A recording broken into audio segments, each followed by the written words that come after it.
Now I need a motion for early public comment. So moved. Second. All in favor? Aye. Anyone wishing to speak to an agenda item, please come up, state your name and address for the record.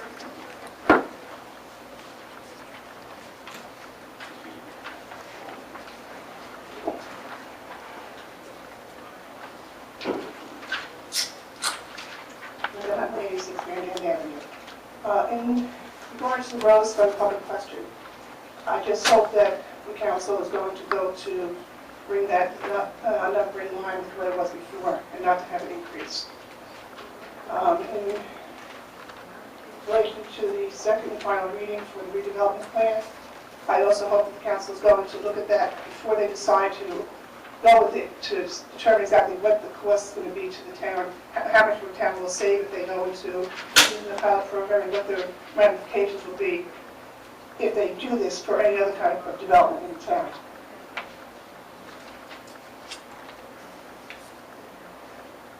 And the only other item is I do hope that the borough auditor is going to be hired to look at the water and sewer as far as the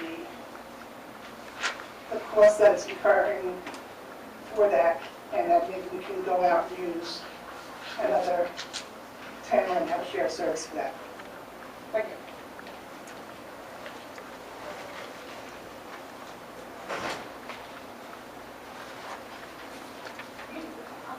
Anyone else wishing to speak to the agenda item? Hi, my name is Maureen Tierney, live at 21 Highland Road, Morris Lakes, and I'm here to talk about the process in which you're looking at the redevelopment and the process in which you're approaching the tax assessment. I'm not a pro at this. All I know is what I'm reading and what I'm seeing. I'm hoping the board looks at this and tries to understand. My question to you is, do all of you understand the pilot program, how it impacts, what it does? And are we getting advice from our auditor and from an accountant to find out how this will impact us? Sure. I mean, it may be a good program, I don't know. Right. My argument is that we're giving Avalon, who's a multi-million-dollar corporation, who's the #1 in their rental company, a discount or a benefit, which the pilot program was set up to help, well, really nonprofit, to help corporate, well, that's what they're saying in here.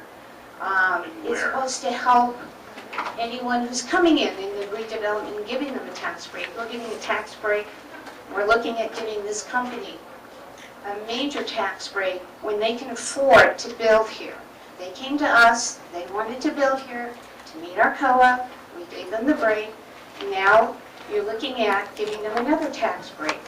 Why would we want to give a multi-million-dollar company a tax break? That's my question to you. That's the question I want to see. I would like to see a spreadsheet. I would like to see the costs coming in, the revenues coming in, and costs going out. If I may, 'cause this may answer a lot of your questions. The first statement you made, have an accountant or auditor look at this.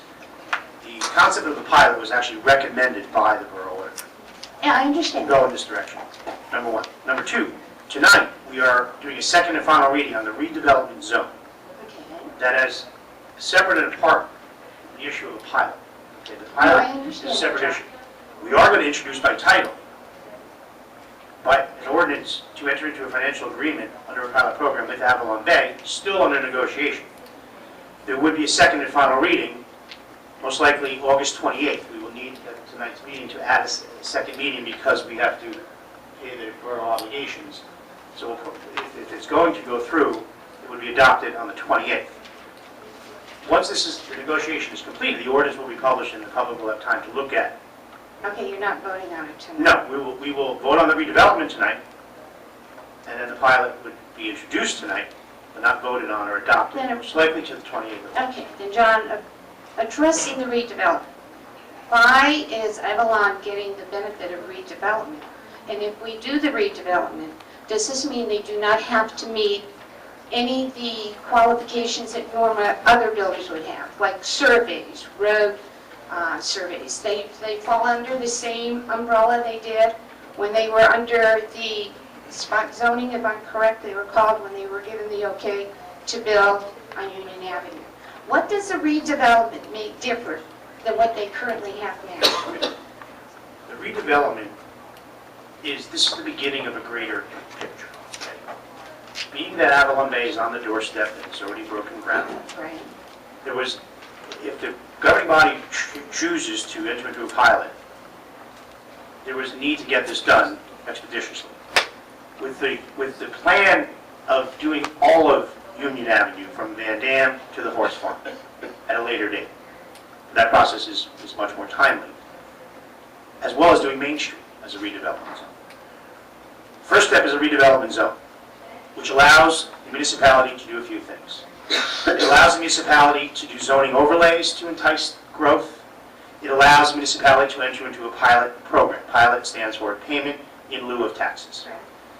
You stated earlier, we were giving this multi-million-dollar company a huge tax break. How would you know any of that if we haven't even negotiated Well, this tax based break? on the formulas, if you look it up under the IRS, the first year under the pilot program, they don't pay anything. See, but And it's that's broken down in misinformation. percentage. You don't have your facts. So Better let me clarify. go. The pilot can be entered in under a few ways. It can be entered in under a percentage of construction costs or a percentage of gross revenue from the project. Those are the two ways we can develop a tax basis. The goal of this governing body, but I can't say too much because we're still in negotiation. What a pilot does is it puts more money into the municipal, it's a more of a revenue for the municipality. Or it doesn't go to education. The municipality gets 95% of the taxes, the county gets 5%, and the school board gets 0. Correct. The first concern from residents is going to be, well, the school board is going to be an increased cost of education and all that. If there is a proven increased cost of education, then a governing body can do a sidebar arrangement and pay for that increase to the Board of Education. Okay, but that could be a year after, 2 years after. We're The, still paying. the borough receives money from a pilot from day one. It's not, they don't No, receive, not the way this, I can show you right here, the right, but IRS. I'm telling you, you have misinformation. We call it IRS because this is the, it tells you that the pilots are set up to, unless this is miscommunication or stuff that we're pulling off the internet. Well, it may be. The IRS has really nothing to do with the pilot that we're going to negotiate with the developer. Okay, well then, John, if we're gonna get all this money, then are we going to reduce the property tax? The thought behind it is absolutely, to pay down Is that going to be part in the agreement that's going to be written up, that a portion of that? The If the agreement- money's not going to education, can then the town then reduce our current tax? The agreement between the borough and the developer is purely financial, to set dollar amounts. As far as the borough, what they do with the extra funding, I do know it's the initiative of this governing body to do exactly that, to pay down debt, to invest where needed, and stabilize and hopefully lower our taxes. But we have a huge debt. We're riding with a huge pension commitment that we have with them. We have a lot of So is that obligations. going to be paid first and then taxes go later? That's what I'm trying to find out, John. I'm trying to find out if we're spending, if we're going to get this huge money in, which is going to be quite a bit of money, then We don't know where, exactly. who is going to put that all together? Who is going to determine how much of that money is going to go to help reduce taxes? Are you going to spread it across? Are you going to decrease that tax, that liability we have for the pension? Well, to answer your question, who, it would be the governing body. Well, that's what I'm saying. I mean, as far as the exact plan I don't think anyone on this dais can answer that question at this point in time, bless you. But I do know it is the intent of the governing body. The whole reason we want to do a pilot, if approved by the governing body, is to bring more revenue on the municipal side to do exactly those things. Okay, but how do we get a guarantee that that's going to happen, that something else doesn't come up and we don't see a reduction?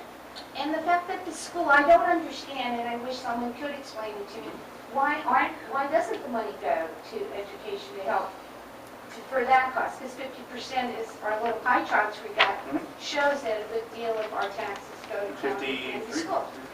53% of your taxes goes to Right, schools. so why wouldn't some of that money go there to reduce our liability to have to pay for school taxes?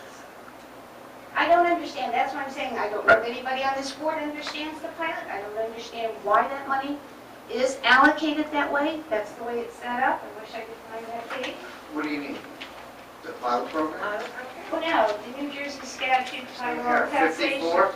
Yeah, I mean, it says right here, payment of taxes will be completed as a portion, and first year tax following completion, no payment is in lieu of a tax But otherwise. there are two ways of figuring it, B and C, you're reading C. But the point is, Depends That's on one how of- it's set up. right, That we is- don't know. Are any of you, have you ever, are any of you, do you know where you're going? This Absolutely. is my argument. We have been in negotiation for a very long time, and there's spreadsheet after spreadsheet, but it's all in negotiations, and it's not something we can Well, discuss. right, and you're talking, but my concern is that you're in negotiations. At what point in time, and I know I'm probably going over my 5 minutes, and I apologize, but I need, and I think this town, and I think anybody here wants to know, we've just got these huge tax increases, and we want to know that, why isn't that more money going to be applied? Why isn't it portioned out? If you got $1 million and you owe your liability for your pension, you That need is to... exactly the plan, what you're Yeah, but- talking about, right? We get more, so we can pay down our debt, and over time, we have no debt. We can start to plan to, rather than borrow money to take care of the needs of the town, to actually have the money, kind of like Riverdale does. We get We don't more have as money? much debt. We get more money, so we can pay down our No, debt we get a faster. percentage of more money. You We're understand? not getting more money as a town, as your revenue. We get more money, right. Mr. Mayor, let's see again. Listen, Wait. since we got this open, I It's got been a lot, open for 3 months we've been talking about, so. I have a lot of questions about this. Sure. And one of the questions I have is, okay, it states here that it's 1 year after completion that they start paying. 1 year after completion. What's the date of completion? Does anybody know? Wait, I'll stop you right there. The 1 day after completion, the 1 year after completion, it's part of your negotiation. That's whether you're going to do it on a gross revenue basis or a percentage of construction costs. What will be presented to this governing body to vote on ultimately is obviously something that is going to be financially advantageous for the borough. The In price your of- eyes, but not in everybody's Okay, eyes. so that's what we will present to you to make that decision. Okay? And I guarantee you that that will include payment of taxes in lieu of the day one, year one, 2013. A problem I have with this Guarantee. also is that nothing goes to the county. Do you 5%, really, 5% goes in after how many years? there. 5%, depends on the life of the pilot. Could be 20 years, could be 30 years. Well, the life of the pilot goes till the next reevaluation. It's in your contract, States here. and that could be, if you set that terms in your agreement. Most common term is a 30-year pilot program. Well, 30 years, the average town has to reevaluate in what? I mean, 10 years. every 10 years. Right. So you're going to give them 30 years on a pilot, but we're going to reevaluate everybody in 10 years. And you're not going to give any money to the county. So that, I guess, we're not going to get any more county grants or anything to do with the county roads. We're going to go on the back. Can I just simplify this for a The second? statements Really that are quick. so off the wall, that makes no sense. No, 1%. reality. If it doesn't make financial sense for us, I for one will not vote for it. All right, and I'm looking at every angle. If today we're paying 20% to the county, and we can negotiate something that we get to keep more, is that something that we want to do? I think so. We keep more? We Let me keep tell you more. something, this started at 27 low and moderate income housing units. It got rammed down this town's throat, okay? Then it was 9, now you'll say it's 7. Who do I believe? The number of affordable housing. Yeah, how units, many you got? How many you say? You said 7 in your letter. It's 5% of the project. It's 9 that was given to us by Brogan on the last deal. Glenn, you were asking about the dollars and cents. Why are we going there? Weren't you recused Because from that these people conversation? are ramming it down Bloomingdale's throat. Let me tell you something, you haven't met your second round co-obligation, which means another builder can come in and do it again. That can happen tomorrow because you're still not certified. Because everybody's dropping the ball. John, No. You're misspeaking. I'm misspeaking? The borough, I'm the misspeaking. borough has not been certified. As a result of not being certified, we were exposed to builder's remedies, i.e., Beer Track being approved and Avalon Bay being approved. Who's No the next one on this dais had any control over that happened, okay? The court ordered developments. Yeah, but John, Wait, excuse let me, me- I'm let sorry, me- but let me no, finish. wait a minute, listen to me. We went to all the planning board meetings, and we fought, and Avalon made an issue about dropping the COA. And I sat with the guy and I said to him, are you gonna make any more changes? And he says, no, I have the minutes of the meeting. And the point was, he reduced his size, now you're down to 7. When we started at the end of that planning board meeting, we had 15 Okay. COA Okay, obligations. all right. No, it's not okay, because we went to all these board meetings and now we're to 7. Why? Why did it Well, get I dropped mean, to ask- 7? Ask each person on this governing body, because it's this governing body, and I supported it, but this governing body, 6-0 vote, voted to accept the reduction. 6-0. 5-0, because you were recused, so therefore I don't know why you're speaking to it now. Why? Because I'm allowed to now. Okay, all right. 5-0 was the vote to settle the litigation on Avalon Bay, and as a result of that settlement, included a reduction in Mount Laurel. But why did we have a litigation on that? Why did There was we? litigation over fees that had nothing to So do. why should that impact our COA obligation? I still don't understand. You had your Okay. issue, that, they're two separate. No. They came in here Two to separate. meet the COA obligation, or a Right. portion of our COA obligation. And Well, when we 15% left of the that project. last planning board meeting, Mhm. that was supposed to be met. Now, you have an issue with your hookups and your fees? Right.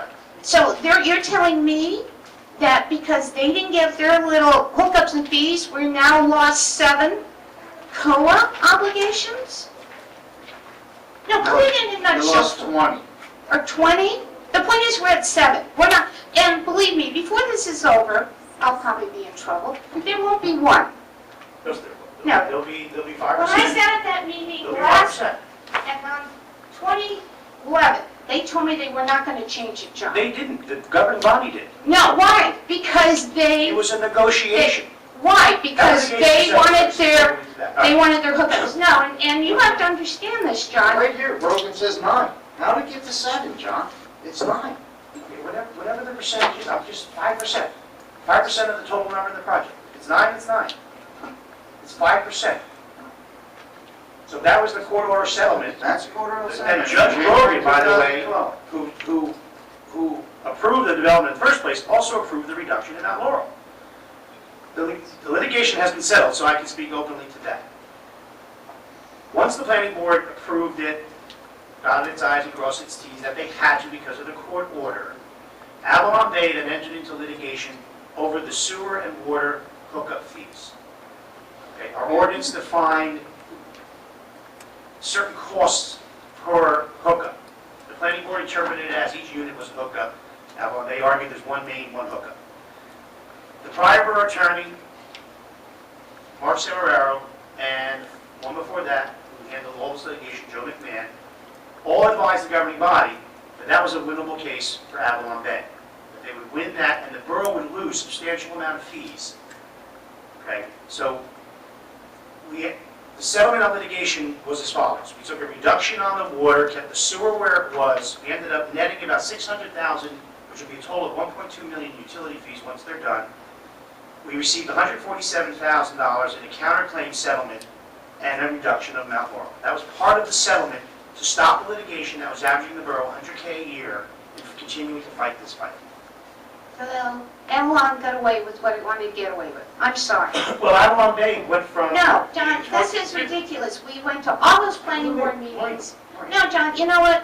This is ridiculous that they bullied us into this. I mean, why should the COA obligation have to do with your hookup? That It should was a have been told. negotiation. It was a negotiation. Yeah, I don't know, right. let's ask each councilperson, go down the chain, because everyone here voted on it, except for Councilman Schiffman. So you're directing your question at me, which I respect, and I'll answer everything you ask me. But ask everyone else on the dais, because that's who voted, why did you settle the lawsuit to gain $600,000 in utility fees, $147,000 in litigation, to reduce a total of 10 units, Mount Laurel, which, by the way, would not have recertified us, would still expose us to a builder's remedy, and that's going to happen all day long until we satisfy second-round numbers. And Avalon Bay wasn't bringing you close to that satisfaction. No, Not at all. between the mirror track and that, we would have been well over. Well, the mere track will solve that problem, but... Not if they do the same thing. Again, there's not an issue there on reduction. Those are for sale units, different, it's quite complicated on the argument of hookup fees. Okay, for sale units can be charged per unit. Okay, it's very complicated. The decision that this governing body made, you can ask each individual person, was absolutely the best decision for the borough, financially. The reduction in Mount Laurel did not change in exposure. We're not certified, we're not protected. Yes, it's 9 less units, but it didn't hurt the borough. If MIR comes through, that will satisfy. CO isn't such an influx that, again, I don't even know what if there's third round numbers yet, that we even have to obligate to, all right? It's a mess, so I'm not worried about that exposure. But Avalon didn't solve the problem. Even if we kept it at the 15% obligation, we'd still expose to additional builder's remedies. We're I know exposed, that. we're exposed, We we're will, exposed. because Right. we're 23 years beyond the point. You're absolutely right. Right. But the point is, to use that as leverage, there's something wrong. It's part of a negotiation. No, that's just, It is. It's a negotiation. That makes sense for Well, the borough. let me ask you a question. Make Would perfect sense. you rather have not had negotiated that and settled on that and look at a possibility of these extra revenue dollars coming in to help us offset taxes for another, whatever number of years, you 10 years? $49,000, am I correct? And Our problem, 600,000 the only reason we got it because we negotiated and we settled on it. Would we have not gotten that? No. If the forget, you just said, all right, you want to hook up and do this, would we still gotten that money? They have to do a hookup. All So of you last still have year, to we be- had the option to settle It would this still be in litigation. and on take borough's care of dime. this and not walk into this year as a major financial disaster. We didn't do that. We walked into this year. And you realize probably, have you figured out how much money they're going to make not having those as power units? Yeah, you're right. You figured out how much money you and I are going to save. Correct. And the borough, how much more the borough's going to receive in taxes because That's all I'm housing units interested are assessed higher. in. Believe me, this homework has been. I Well, looked at they're their not gonna be 10Q and their assessed higher. 10K. They You're make a going to lot of use money, right? We know they make a lot of Bloomingdale's a money. pimple on their, Well, I'll tell and you. they're using And it. we're not that big of their revenue. They're a huge corporation. No, you have to tell me, I know that. My interest for settling, because I'm sick and tired of my taxes growing so rapidly. I'm sick and tired of walking into a financial disaster. And this is going to bring it down. This is going Yes. to take care of it. Yes, it will. This is going to get us out of the, for how many years has it been since the last development in this town happened? 30. So we could sit back for another 30 years arguing over 2 or 3 COA units. That's not going to bring you and I any reduction in taxes. Maureen, you're telling me you'd rather have, let me just. No, I'm not telling you that difference with that, John. I'm telling you the fact that they use that as leverage. Well, there's two issues That's here. the word You I'm started your conversation on the pilot, so that's a Well, then separate issue. that We'll we get back ended to up that. backing There's the into. issue of litigation and the reduction of Mount Laurel. So let me just say, the reduction of Mount Laurel, net gain the borough, $600,000 in utility fees, $147,000 in a settlement, and increase ultimately pilot money, because if it's based on gross revenue, those 11 units that are no longer Mount Laurel will bring more revenue, therefore we get a larger percentage of it. So How I do even, you get that if you go to pilot? because the pilot is based on a percentage of the revenue. So And our what if assessed they value. don't rent the rent? What if they don't rent? John, same Here's thing for assessed we will- value calculation. It's based on percentage Right. of revenue. Revenue, right. So the less revenue coming in, They're the less assessing assessed themselves, value right. or pilot dollars. This, So either way, it's to Right. our benefit. this project, like Mountain Top and Waterfall Village, is not taxed like your home. No, It's not. They take revenues and factor in that. So if we can allow that project, let's start here. We all know that project was inevitable. Nobody here voted on it. The judge, court ordered this development. So it was inevitable. So the philosophy of myself and apparently the governing body, because they voted to get to this point, being that it's inevitable and in front of us, we're going to make it the best possible return for the borough. That's exactly what we've done. So back to my question to you. An 11-unit reduction has resulted in $750,000 in more revenue to the borough, increased revenue in taxes, can't give you a dollar amount yet, but it's an increase. What you're stating is you'd rather have not done that and have had the 11 additional affordable housing units. That's what you're saying. No, I'm saying I don't know why Avalon used that as leverage. No, you had your problem with your hookup. You had your problem with your hookup. Because You were they held didn't with come up letting. with it, that's why they use it Well, as why leverage. are they No, we're gonna badgering start us? that. Are they talking, well, we're going into another different, and that can be at another time. But my argument is, this pilot program being offered to a multi-million-dollar company, there's the #1 apartment complex throughout the United States. Why are we giving them this benefit? If it doesn't benefit the residents of Bloomingdale, the pilot program will never happen. And That's how all I'm going gonna- to... And you're we're going gonna to give us present a that to spreadsheet? you, absolutely, Yeah. at the next meeting. It'll be part of the So ordinance. my question, It'll be you part of the have all ordinance. this income coming in, where's your expenses? Where's the cost? You say you're a financial person, you know when you have to bring in your revenue, there's an expense line next to it. What's the offset? Avalon will take care of their own expenses, it's only revenue. No, I'm talking about the town. You say you get 600,000 in here, is that annually? We can say any number. 600,000 I referenced was utility fees. Is that going to Increase. be annually?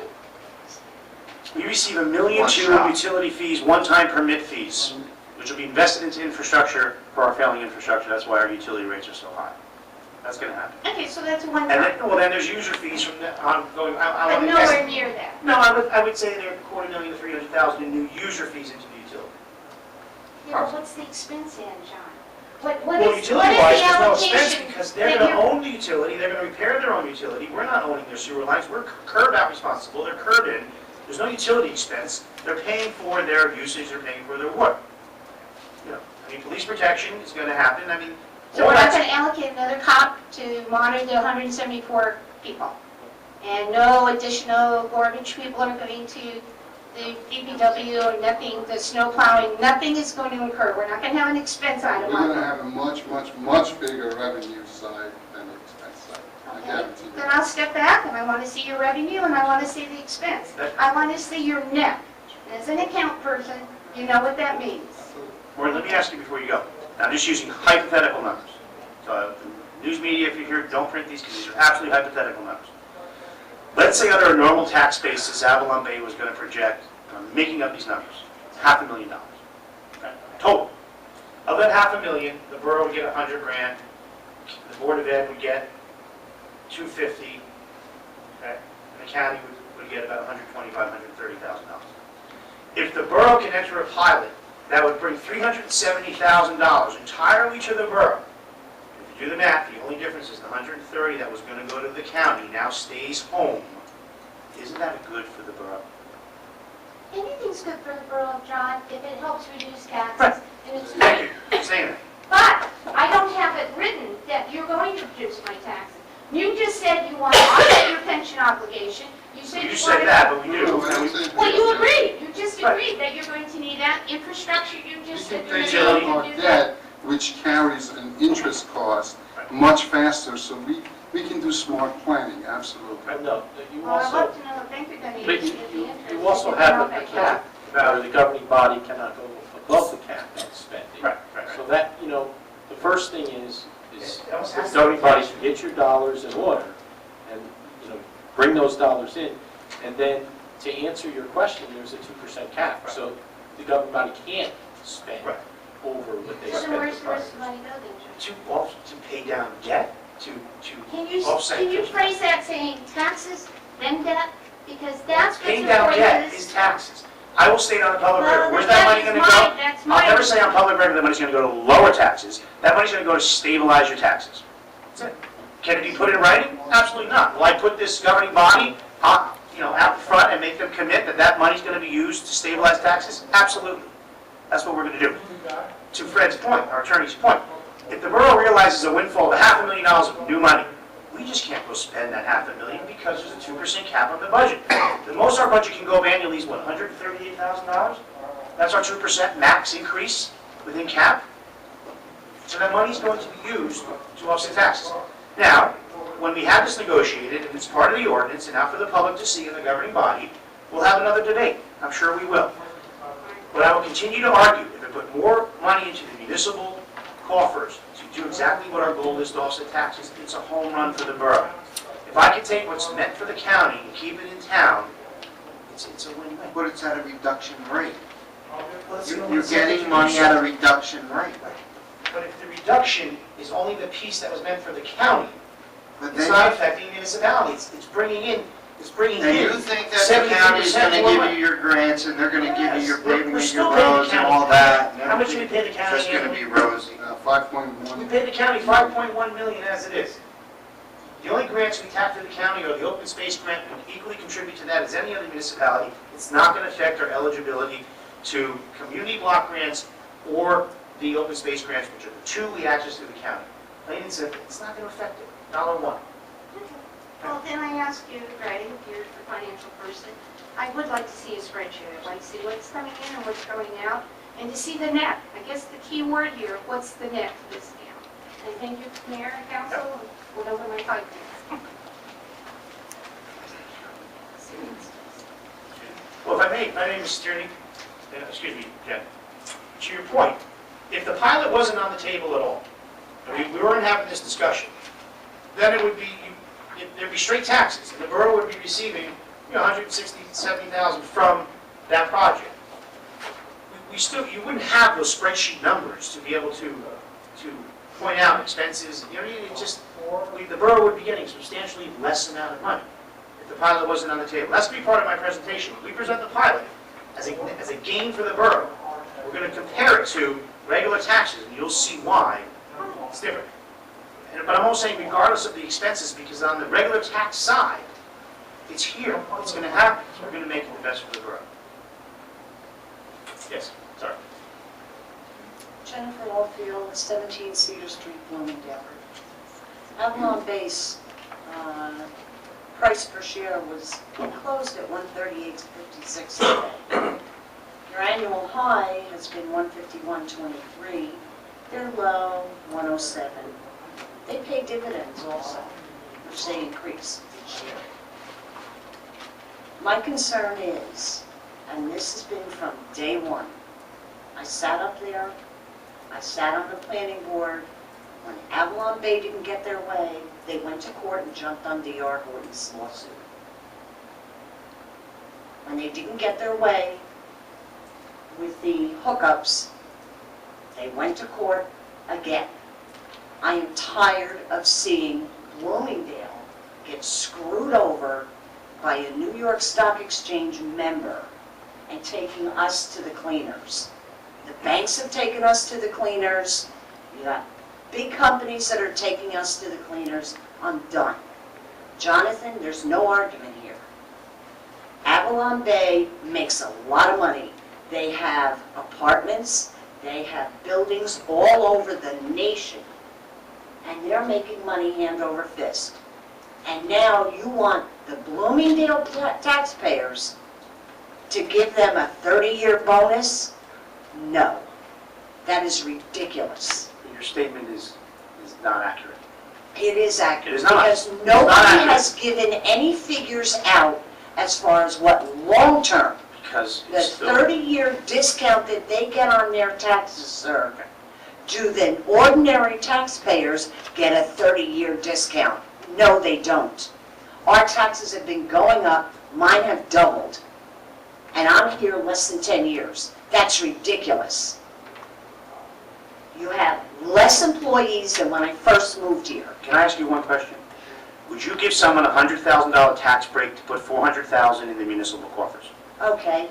Just, yes or What no? did it cost, Yes or no? what did it cost the taxpayers to go to court for that? $100,000 Easily. minimum. Easily. What did it cost the taxpayers to pay when they went to court the first time when Avalon Bay jumped on D.R. Horton? Okay, I don't- Hundreds of thousands of I don't dollars. dismiss that. We're not making any money, So what Jonathan. you're saying is, don't do a pilot, status quo, and the borough could potentially lose over a 30-year period, $14 million. And you haven't said that. You haven't, nobody has Partial told it. assessment as the buildings are built. The other thing is that But we when might do that, Neil, we haven't settled on anything, Excuse me, we might still gentlemen. do that. Hold it, hold but it. it's my Why 10 not? cents. This is coming at us, but you don't want to hear the other side. I'm seeing on one side here. Excuse me, but I also This is have the one basis, other all Phil has statement. the floor. Let's let... I have one other statement. Who's to say Mir or D.R. Horton or whomever they sell that property to doesn't turn around and come back and say, well, you know what? You gave Avalon Bay the pilot, now we want it. It has been done, excuse me, I'm not done. Then I will continue when you are done. It has been done in other communities, and they have regretted it ever since, because they've had other builders from out of state come in and build out in their communities under the pilot program and have gotten screwed over. Why do you want to do that to Bloomingdale? Don't tell me about the courts and all that. I sat up there, I know. Okay, well, I'm gonna comment on a lot of the things you said. The first one is, a pilot is on a case-by-case situation. DCA figures out the prices, nobody else. I give you your opportunity, Go ahead. that's mine. A pilot is done on a case-by-case basis. Meter can't come in and demand the same terms of pilot. Okay, number one. Now back to your first comment. It's true Avalon Bay sued for building rights, because we did not have COA certification. But you know whose fault that was? The boroughs. It is true the Avalon Bay sued over utility fees. But you know whose fault that was? The boroughs. So it's true they're multi-million, but all that, if Bloomingdale's history had allowed development, instead of stifling it for 30 years, we would not sit here today be talking about Avalon Bay. And that's a fact, and you know that's a fact. Okay, when you were sitting up there as a council member, they were discussing the horse farm. Absolutely. And was anything done then? Why didn't you take it and do Are something? you kidding me with that comment? Everybody Are who you sat kidding me up, with that everybody who sat up there is long gone. You have to. You are sitting up there saying nothing was done. You were part of it, Jonathan. That's correct. I was the one with the mayor who was the most forefront But you vocal were the person one who getting the can't horse say farm done. anything and vote on it because you have to recuse yourself. It's in your backyard. I wasn't recusing the horse farm. Absolutely not. There was no financial interest to me because I was I know for never a in those fact space. that another company, I voted on the ordinance for the horse farm. It was the environmentalists along with Senator Martin who stifled that project, which then And caused the the state certification, county. which then caused the builder's remedies. So, I mean, right, you want, I'll talk about that all day. Right. Because you know I supported that project, which would have prevented us being here today. But the issue is, we're here today, we're gonna make the best of it for the borough. I Simple. have one other Simple. comment. How do you think the county is going to concede $100,000 in taxes a year It's municipally when they driven. get $35,000 versus I'll make two $135,000? comments to that. It's municipally driven, number one, and two, the DCA has already signed off on our redevelopment. How can you claim it's a redevelopment zone when it was never developed? A redevelopment zone, according to everything that I've read, is when there was a building there that has burned down, and now you're going to redevelop An that area in Blight that is in need of redevelopment. It's not blighted, it's a forest. Union That's Ave- how many percentage, how much of Bloomingdale is green acres? You just took some. Union Ave is in need of redevelopment. True or false? Very true. We rezoned it. I sat up there and we rezoned it. Now you're going to cost the taxpayers to do it again. Spot zoning. How are we costing taxpayers anything? We You make these rezoned broad it. statements and you just. It's very easy because now you're putting in a resolution for this particular area. So doesn't it have to be posted in the newspaper?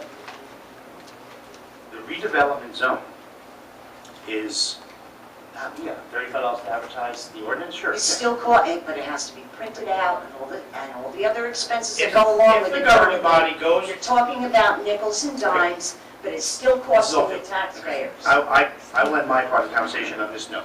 Why do you keep saying it's going to cost the taxpayers money? We Why do can't you get- bring out, let me just finish. You started out by saying Avalon Bay is trading at $138.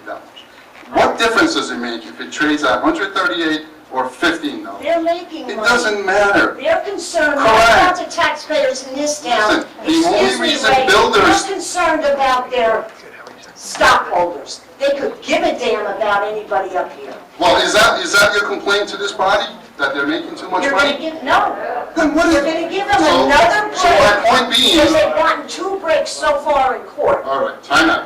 My point is, whether they make a lot of money or they make a little bit of money, doesn't matter. At the end of the day, Avalon Bay is going to save us money.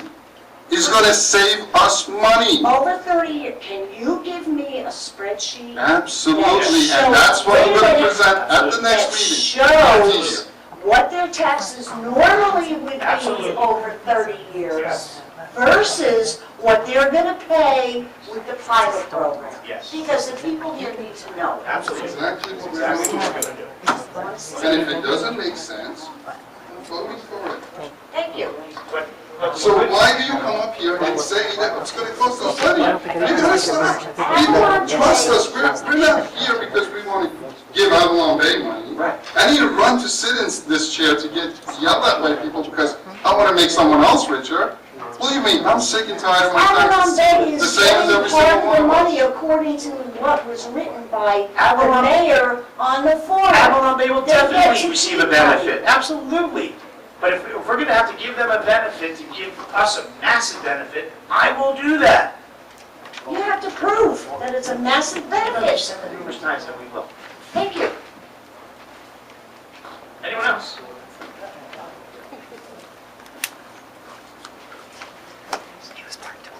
Hello, ladies and gentlemen, distinguished members of the Borough Council, Mayor. My name is Ben Bennett. Can you just address the chair, please? Oh, I'm sorry.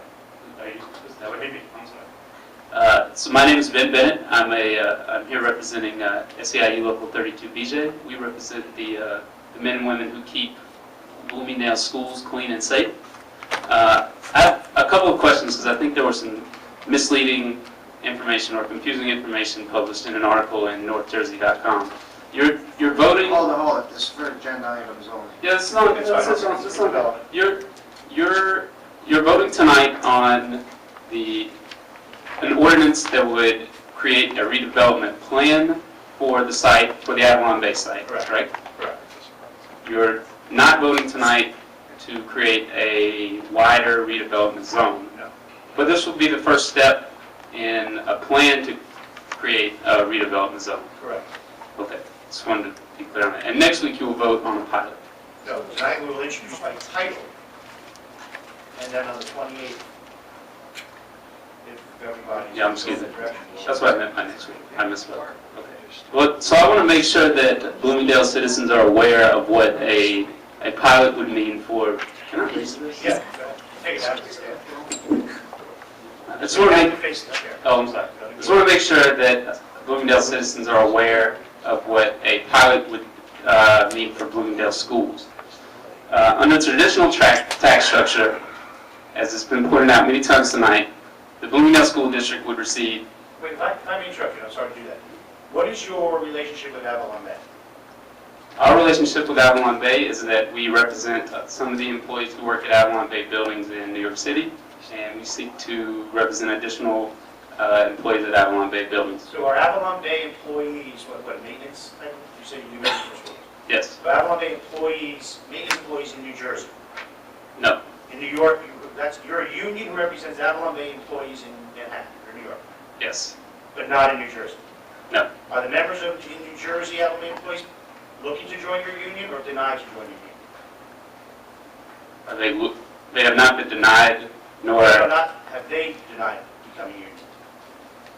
I can't say whether they've denied or have, I can't say that. I'm trying to That's see not your from me. relationship to Avalon Bay.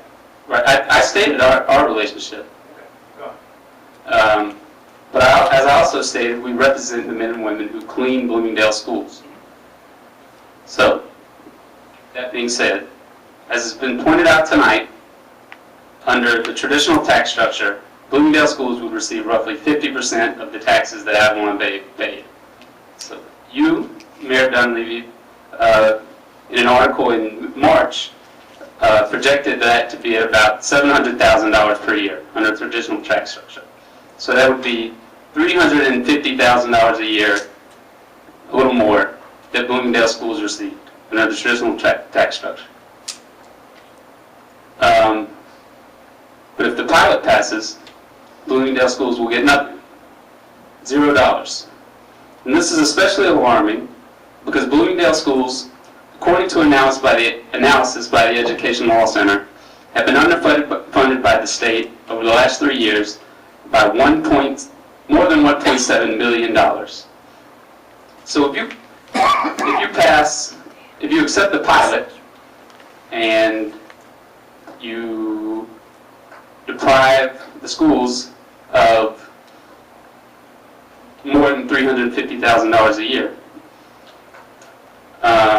you're creating an additional. What you're doing is you're depriving the schools of funding that could make up for that $1.74 million that's supposed to be coming from the state that hasn't. In addition, if you create the redevelopment zone, in which you hope other developers will come, and you offer those developers pilots, that's additional money that could go to Bloomingdale schools that won't go to Bloomingdale schools under a pilot But you're program. making an assumption that the governing body, we have every right to still fund the schools, so you're making an unfair assumption there. Right, but it's not guaranteed money that the schools would Nor is it get. guaranteed that a project like Avalon Bay will increase the cost of education either. Right, but you have a chance, if you vote down the pilot, you have a chance to provide the schools with an additional 300, by your projection, an additional $350,000 a year annually. And why would we do that? Have you sat with the school system and try to understand what they need and don't need? I have not, Okay. but I can tell you that they They don't need need also. another 350,000. Says who? I sat with the school system, we went through this. Okay, we're not just gonna pass a pilot, we're gonna do our due diligence and understand what the impact to Bloomingdale is. If it doesn't make sense, we're not gonna pass it. I just want to make sure. It's simple. I just want to make sure you're aware that the schools have been underfunded by the state by $1.74 million. And why have they been underfunded by the state by that much money? I haven't gotten into the details of the underfunding, but it's money that's projected to come from the state that is not. So, I just want to make sure that everyone here is aware of this deficit that you could be helping relieve. That you would be, if you instituted a pilot for Avalon Bay, you'd be passing up on a chance to relieve. Okay, the governing body has every right to turn around, collect all the money, give $350,000 to the school system. You go on the record and say that you'll do that? No. Every right to do that. If there's a proven need of the cost of education, Absolutely. on the record saying we fund that. But the conversation I had with George Hagel, our business administrator in the school district, they don't need it. They had a cap they could have used this year. They didn't use it because they didn't need it this year. And they're doing $1 million worth of improvements. Our town was $575,000 over cap. We had to go beg, borrow, and steal to make this year's budget happen. Now, I don't want to say any more, but you know, if it was me, I wouldn't be spending our tax dollars repaving parking lots this year. I would wait and do it later. The school system's doing that this year. Right? And again, I'm not pointing fingers. They had it within their budget, they got it done. But one hand is broke, the other hand had money to improve the school system, and they took every advantage of it. And we want to go ahead and give them $350,000 more. We're broke people. We're looking for every angle we can to stop our ever rising, the way it's rising, our taxes. And if we can find a way of doing that, and it makes sense, and we will show it to you, we will do that. If it doesn't make sense, we're not going to do it. Pure and simple. Right? You can come in and talk about what the feds have underfunded the state and what the state has underfunded the school system. Do you know how much state has underfunded us? Every taxpayer? I can't say that I do. But all I know is that Hello. it's my job to come here and make sure that, part of my job is to come here and make sure that schools are funded adequately. So, with Because your that said, I'll union represents the subcontracted custodial staff, that's why it's your job to come in? I'm a little puzzled, and I appreciate your passion for Bloomingdale and our school system, I truly do, but I find it odd that a rep from the New York union who represents subcontracted custodial work is here presenting what you're presenting. I personally think, and you can tell me if I'm wrong, that you have a union beef with Avalon Bay. Is that true or not? I can't say we have a union beef with Avalon Bay. That's not how I would choose to classify it. But is your motivation for why you're here tonight because it's Avalon Bay? My motivation for being here tonight is because we represent these subcontracted employees who work at Bloomingdale schools. So if it was Cahovanian instead of Avalon Bay, you'd still be here tonight. Yes, Thank you. thank you. And Mayor, if I might just add, you know, none of the numbers are final. Right. You've already indicated that. There's a discussion, and it would always be presented to the public for discussion and analysis. But a couple things about a pilot, just in a generic sense. One is, when you talk about the exchange between dollars going to the school and to the governing body, there's also the consideration that, from my understanding, this project in itself was not going to in any way increase the cost to the school. It wasn't going to create additional classrooms, wasn't going to create any infrastructure. So that's something that you need to keep in mind when you hear about dollars going from the school to here. The second thing is, as you indicated, it was the auditor who indicated that based on the financial circumstances of the borough, that this would be something to at least explore. The third thing is when we do talk about numbers, from my information, the Avalon Bay has entered into agreements for a pilot of a 10% revenue that goes back to the municipality. I don't think, notwithstanding that I haven't heard of anything higher than that, I don't think that the governing body here would agree to it. I think it's going to be, you're going to push for the very best proposal, and much better than anywhere else under those circumstances. And, you know, as far as the entity itself making money, keep in mind that under a pilot program, if you enter into one, if there's profits over a certain percentage for the project, and all the dollars have to be reported, and in this case it's pretty easy to track because they're rental units, certain monies, if they were to be profitable over a certain amount, then additional funds would yield to the borough. It's not as if that they could come in and just make money and then basically flaunt that. You are, in effect, part of that partnership in a pilot. I'm just talking about the generic sense. And from the county standpoint, always keep in mind, too, is when you settle tax appeals, the borough pays back the residents that are successful the county share. And yet the borough doesn't get that back from the county. So sometimes there's a trade-off to consider. You know, that there's pros and cons to this, but those are some of the things I just thought would be important to highlight. Appreciate that. We're still in open session, yes. Just state your name for the record, Mr. Tripp. Hi, my name's Bob Schiff. I'm 48 Ridge Road, Bloomingdale.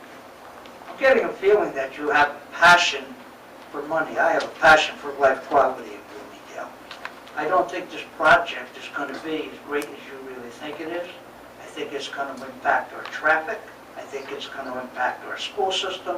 And it may even impact us in the criminal element. We cannot control who's going to live in Avalon Bay, although they tell you people are going to live there, that's fine, but people can live where they want to live. There's laws that protect that. Not being said, I'm talking about things that you talked about. You gave up some units. You just opened up a door for another Avalon Bay with a builder's remedy lawsuit. How do you go like that, John? Because your statement is incorrect. There's other ways that you can control your co-obligations. There's many houses right now that are being foreclosed. Cities are buying them. They are renting them out with 30-year propositions to low-income or moderate-income families and finishing their co-obligation. We don't need 197 people, 500 units on Union Avenue. We'll need helicopters to get out of Morse Lake. Don't shake your head. No, It's a fact. It's People a fact. drive cars. But that's not the issue we're here to talk about.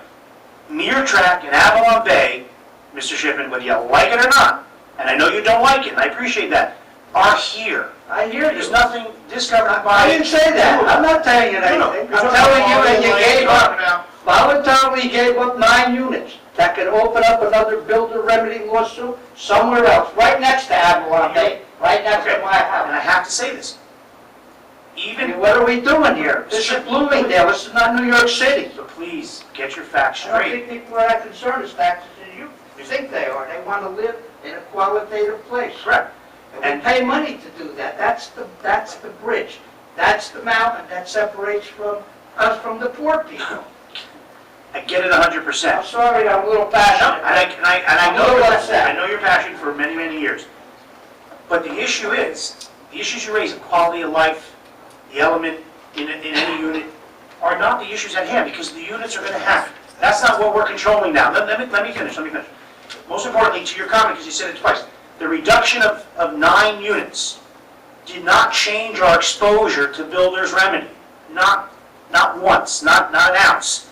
Even if they built Avalon Bay with the full 15%, we still would have the exposure for builder's remedy. It was not solving the problem. Or we would have less of a profit.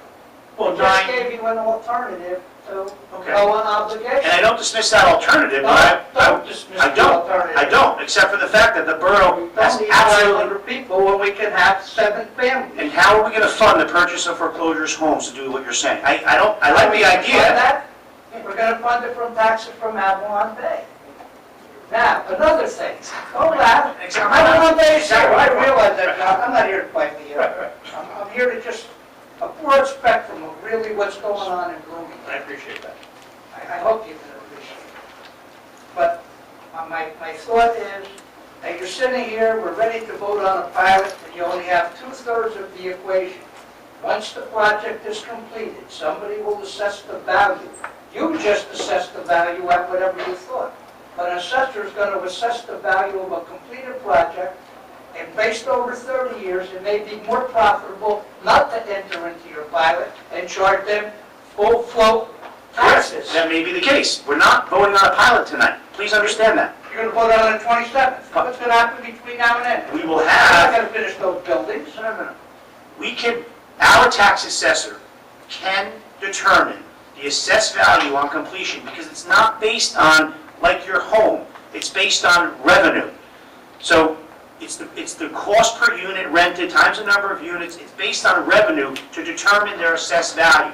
That number can and will be determined prior to completion. What happens if the units aren't rented? project? What happens if the units aren't rented? Part of the negotiation. If you were to do it on an income base, that's a concern, right? That you might not see revenue for 5 years. But if we can negotiate something that locks up the money day one, those are things we have to look at negotiating.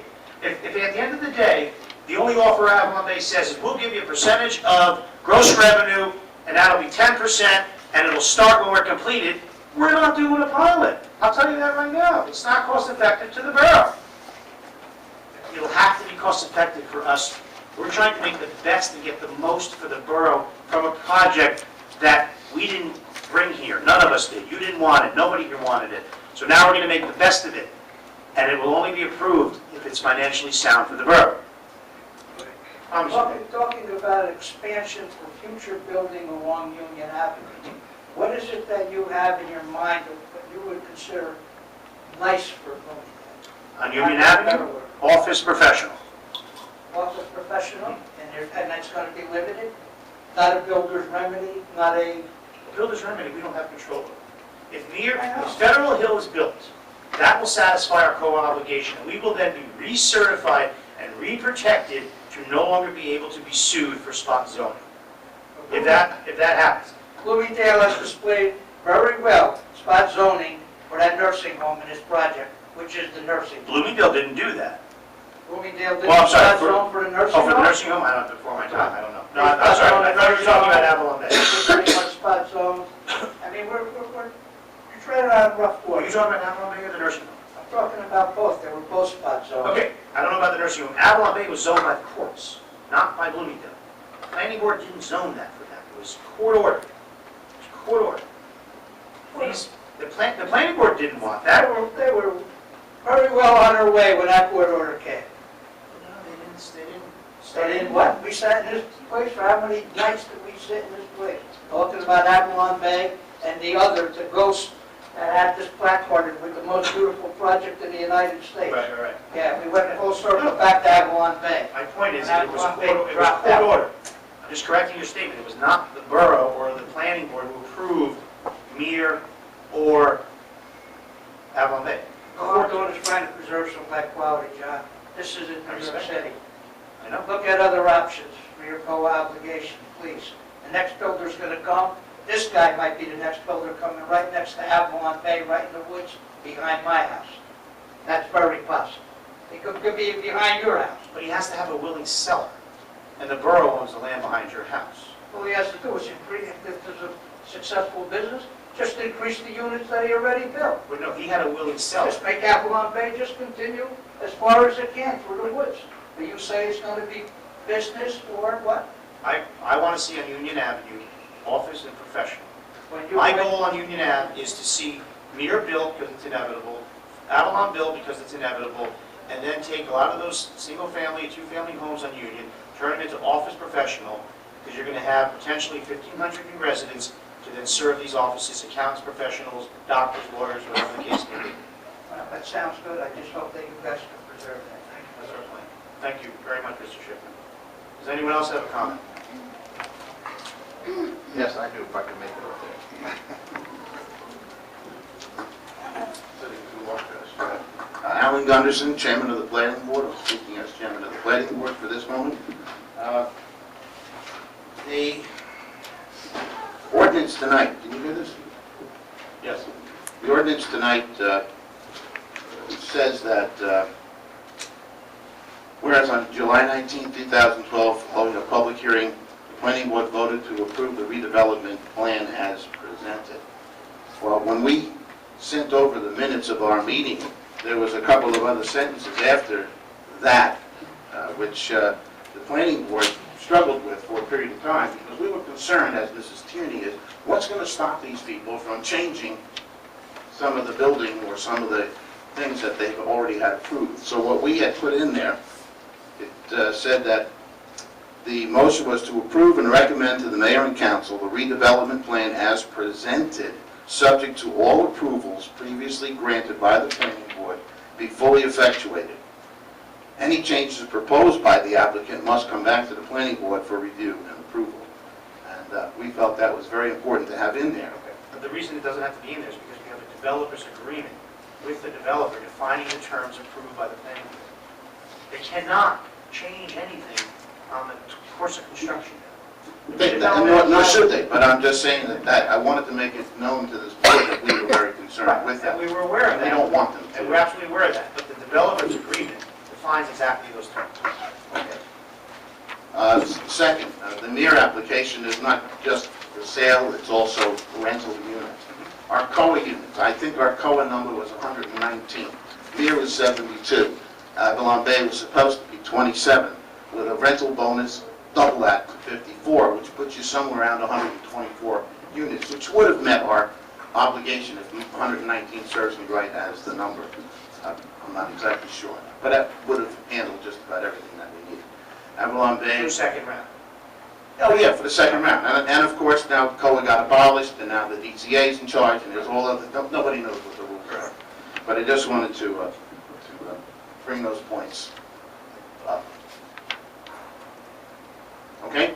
Thank you. Is there a third round plan that the town planner has put together? Has there been any third round plan trying to anticipate against the third round numbers that were originally issued by code? It was, but then it's back under the DCA, but I We have a third round obligation, Right. so these projects would not have taken care of our COA 100% now. well, at the time. Well, that's, at the time, it's different than today. Well, true. It's always, we've always met our COA obligations, just that developers refused to build after they had fully approved applications, be it Federal Hill or the Decker tract or some of the other tracts in town. But anyway, any other questions for me? I'm the planning board person. Is there an affordable housing trust fund at this point? Or there is no trust No, fund? there's no trust fund. But that was the other thing. Oh, I thought you told me that that was well, no. written up. Right, for the deposit, it's written up, it's for the money to be deposited. Fred's going in that direction because the governor is looking to take all the funds out of existing trust funds, that exist, which, what we're saving, because ours is after the date. One thing I want to state, and I'm glad for bringing that up, so the public realizes, part of the negotiation with Avalon Bay over the fee issue, over which resulted in the reduction of ad valorem, was we also are receiving $100,000 to put in an affordable trust fund that we can now allow eligible residents to access that fund. For example, a senior citizen needs a new roof, a senior citizen needs a new boiler. We have that fund established, the deposit, the developer's agreement stating when that deposit should be made, which should be halfway through next year. and we will then administer that fund and get additional co-accounts because they've established a $100,000 affordable trust fund. That goes back to the That's very rehabilitation important. of homes, yes. Correct. And I did question that to make sure that that was Yes. in effect. I CFO didn't want us to lose out on Our that. CFO has set up the account ready for deposit. Okay. So that will net us additional, making up the The other 19 thing, unit the other thing shortfall. you could do with that funding is you could hire a professional planner to put together a plan going Third forward. It round. sounds like you have a lot of questions about the plan, a lot of good questions. I've been involved quite a bit with the certification, substantive certification process. Use a planner to get a plan started to meet your obligation for the third round, because no matter what happens, you're going to need that. Well, we've been dealing with Burgess Associates in that we opted in for the Highlands Plan, and there was state funding for that, the tune of $50,000. And they've done a number of various elements for the master plan, which is the housing element and a variety of other modules that they put together. Right, that information would be useful for your affordable housing plan for the third round, but a number of municipalities, even though COVID was shut down, have gone ahead and done that, so they're ready for it.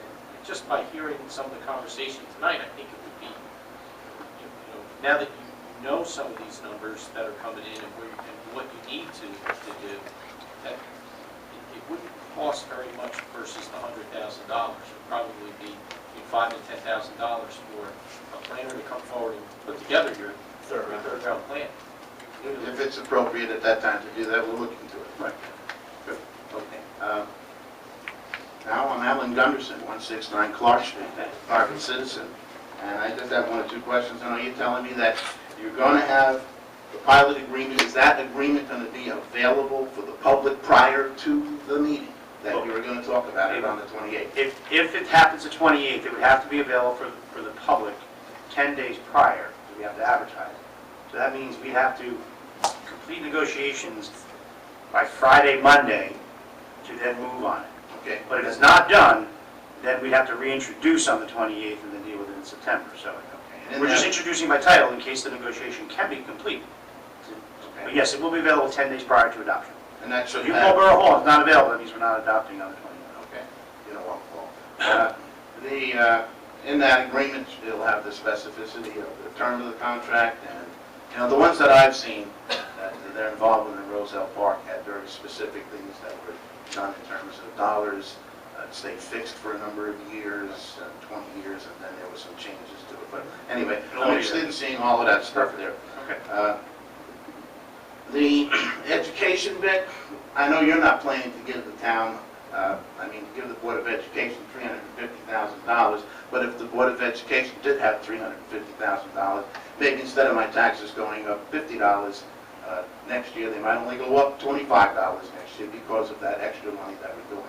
And that would have a reduction factor for us taxpayers. My other concern is Bloomingdale, and I think I can pretty much guarantee this, in the next 30 years is going to need a new school. Mayor and council doesn't have deep pockets to fund an entirely new school. I think the Board of Education most likely will go out on a bond issue to do that. Now, since Avalon Bay represents and will represent roughly 5% of the population of Bloomingdale, they are going to be excluded from paying any share of that. How many years do we need a new school? I said in the next 30. You tell me this could be a 30-year contract. So reasonable. It's the building, I don't know the age of the Donald School, but it's older than me. But anyway. Which should be closing consolidated to one school. Well, and there's anything that can happen. If you close one and you put an addition on another, you're going to have to come up with one. So that means that Avalon Bay will not be participating in the bond issue, be paying for this bond issue. It'll just be us regular taxpayers again who will be doing that. If the mere people were able to work a similar deal, that'd be another 10% of the population, or 10% of the housing units, if you will. That gives 15% of the houses in the Bloomingdale an exemption from paying school taxes. Now, I live on Clark Street, as I mentioned. I just counted up, I got 7 of my neighbors. Single-person home, just me and my wife. We have no impact on the school system now. I've been here 40 years. I've paid my dues. And 20% of the population of Bloomingdale, according to the 2010 census, are senior citizens over 65. So my question is, when and where are we going to get our tax exemption for paying school? That's a beautiful idea. That'd be a nice thing, I'd love to see that. Did you send your kids to Bloomingdale Public Schools? I did, Okay. I did, and I'm a happy taxpayer. I voted for the school budget every year. And did have one other final comment there, but Did you vote for it this year? this year, yes, I did. No, there was no vote for it. Well, not yet, they're coming None up. of us voted for it. But they're Do gonna you know how come much it up. went up? What's that? Do you know how much we're paying for school taxes? No. $18 million. There You know how will, many kids we have in schools? 800. Okay? Out of that, 200 is going to, over 200 is going to Butler High School. Do you know how much we pay per student for our schooling? Close to 15,000 A years. little bit higher than that. just so the public knows, the school board, you'll never vote on another school board budget. The school board has a 2% cap. As long as they stay under. They can stay under cap or at cap, the public will never again vote on the school board budget. If they need money exceeding cap, that's when you'll vote on it. So there will be no election this year for the school board budget. And it went up 2%, and the tax increases, how much, Randy, on the school side? Well, as a result of the revow and all the different changes, our total taxes actually went down this year, on average. I know a lot of us got reassessed, and our home values, the assessed values went up, so we didn't see an increase, but the average tax in this town went down $88.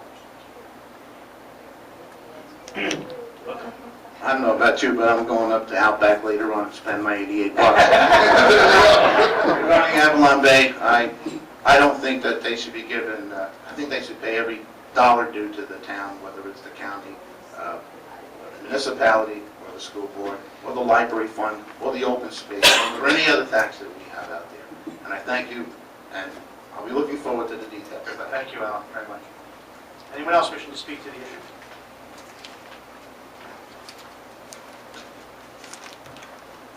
Frank O'Reilly, 21 Pearl Street. First of all, I'd like to say, I think the initiative for the pilot program sounds very promising. But I reserve judgment until I see the numbers. I understand that you can pick up documentation from Borough Hall. Can I also download it from the website? Will it be put on the website? The ordinance, once finalized and advertised, will be on it. We can open up the... And that will include all the numbers? Hold on a second. Did we post the ordinance when it adopts? We can. They go on, they get codified, once they're codified, they go on the website. But because this is a hot issue, not only will it be available here, once it's done, to be voted on, we will make sure it's on the website. Okay, so that people don't have to come to Borough Hall to... We can do that without an Oprah, right? Yeah. Yes, we will. Okay. My other question is, I hear a lot of talk about court-mandated co-op projects. Right. What private property is left in the borough that could possibly be mandated by the court to put co-op housing? That's larger. It's a great question. Yeah, there's... Glen Wild's Garden Center? Okay. Is it in the Highlands? No? It's I think it's in the It's Highlands. still paying the builders, somebody come in, go right over. Yeah, providing they wanted to sell it. Absolutely. No. Just the Highlands, the village rep is not going to override the Highlands, other than the horse farm. No, it's It's not in the Highlands. not. The Glenwell Garden Center? No, I don't believe All right, so. so I guess if you had a willing seller, there's one parcel. I don't know of anybody else. Horse farm's in the Highlands. The big chunk of land behind Copicis is borough-owned.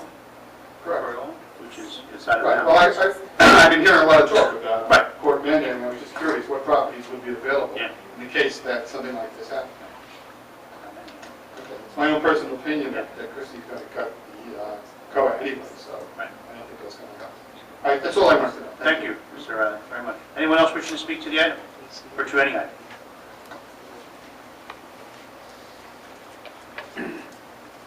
Lorraine Weinbrock, 45 Highland Road. I have one or two questions. I think this question was asked, but I'm not sure I understood the answer. If the money that we get depends on their profits, what if they don't make a profit? What if they don't rent all the apartments? Or what if the profits are very low? What happens? There are two ways you can set a pilot up. A percentage of their profit, or a percentage of construction costs.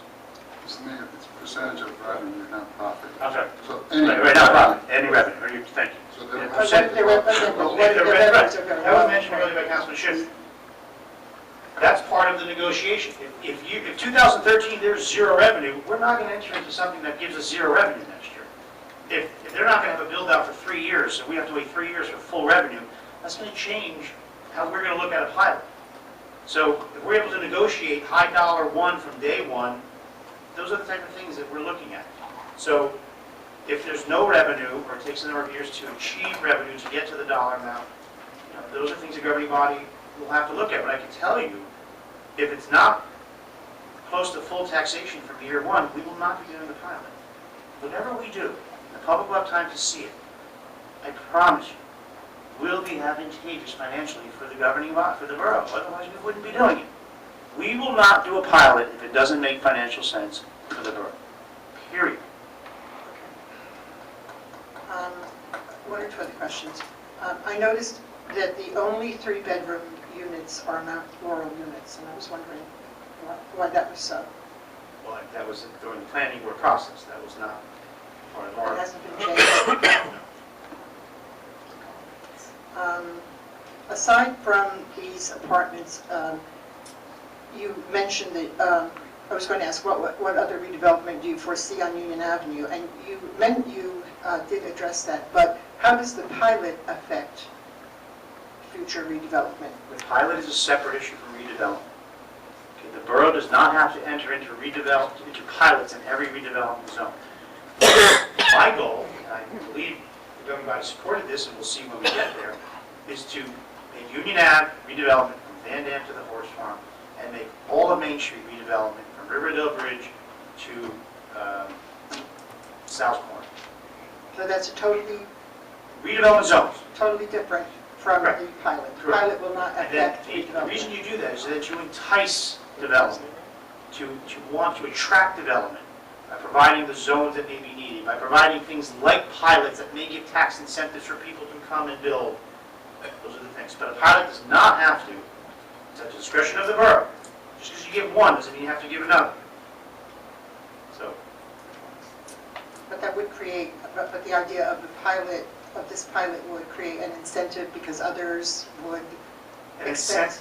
incentive to develop an otherwise area that's not going to be developed through allowing the zone needed to do so, and things like a pilot, which are absolutely a tax reduction for the developer, but at the same time a net gain for the borough.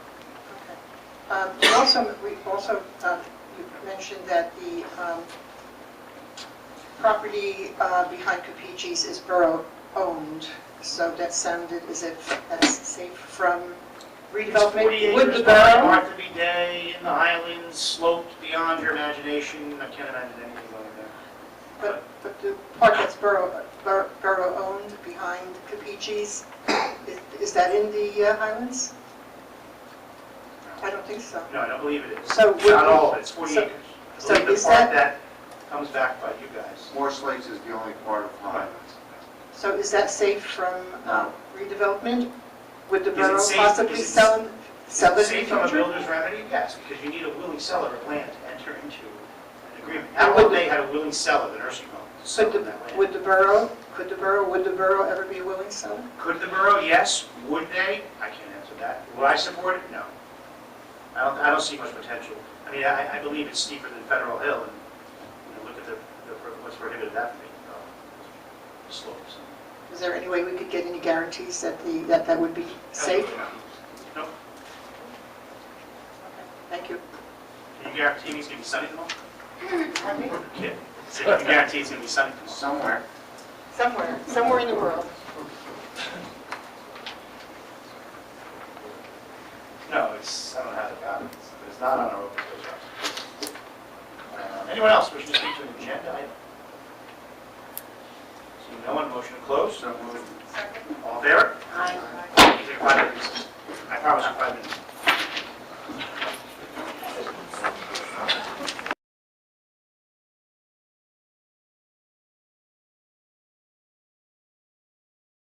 Unfortunately, I can't make it. I'm going to have to go in the morning.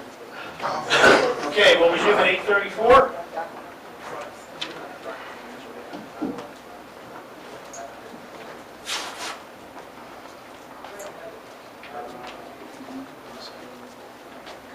Yeah. But it was just a minute. Right. We just have a few, the next item is reports from the governing bodies. Anyone have anything? All right. Just wanted to give a quick update since the last meeting. I presented the budget and we went through all the numbers. At the time, we didn't have the rate. The county has come out with their portion that we need to raise, and the rate has been struck. And our taxes, as I mentioned before, will go down on an average $88. And when you net out all the sums and all the ups and downs, we reported, because the auditor gave us a number $58, that included the town and the library. It's actually a $64 number, so I just wanted to make sure I made that correction. It's a $64 increase for our portion, including library, and but the net number is a $88 reduction. So I just wanted to get that up. I would like, I mentioned you to amend your spreadsheet, your Excel Absolutely. spreadsheet. I'd like to post it on the website, once you get it out there. Well, one more thing, we will be posting 2 meeting dates. These will be budget meetings for you, the residents, to come in and go through line by line the budget, ask questions. We can sit here and go through it. So whoever's interested, I will be posting those dates. One will be late September, one early October to go through it. So this way the public better understands where our tax dollars go. Thank you. Anyone else have anything? Yes, I have the library will be closed. The last day that they'll be open is August 31st. They'll be closed till September 2nd.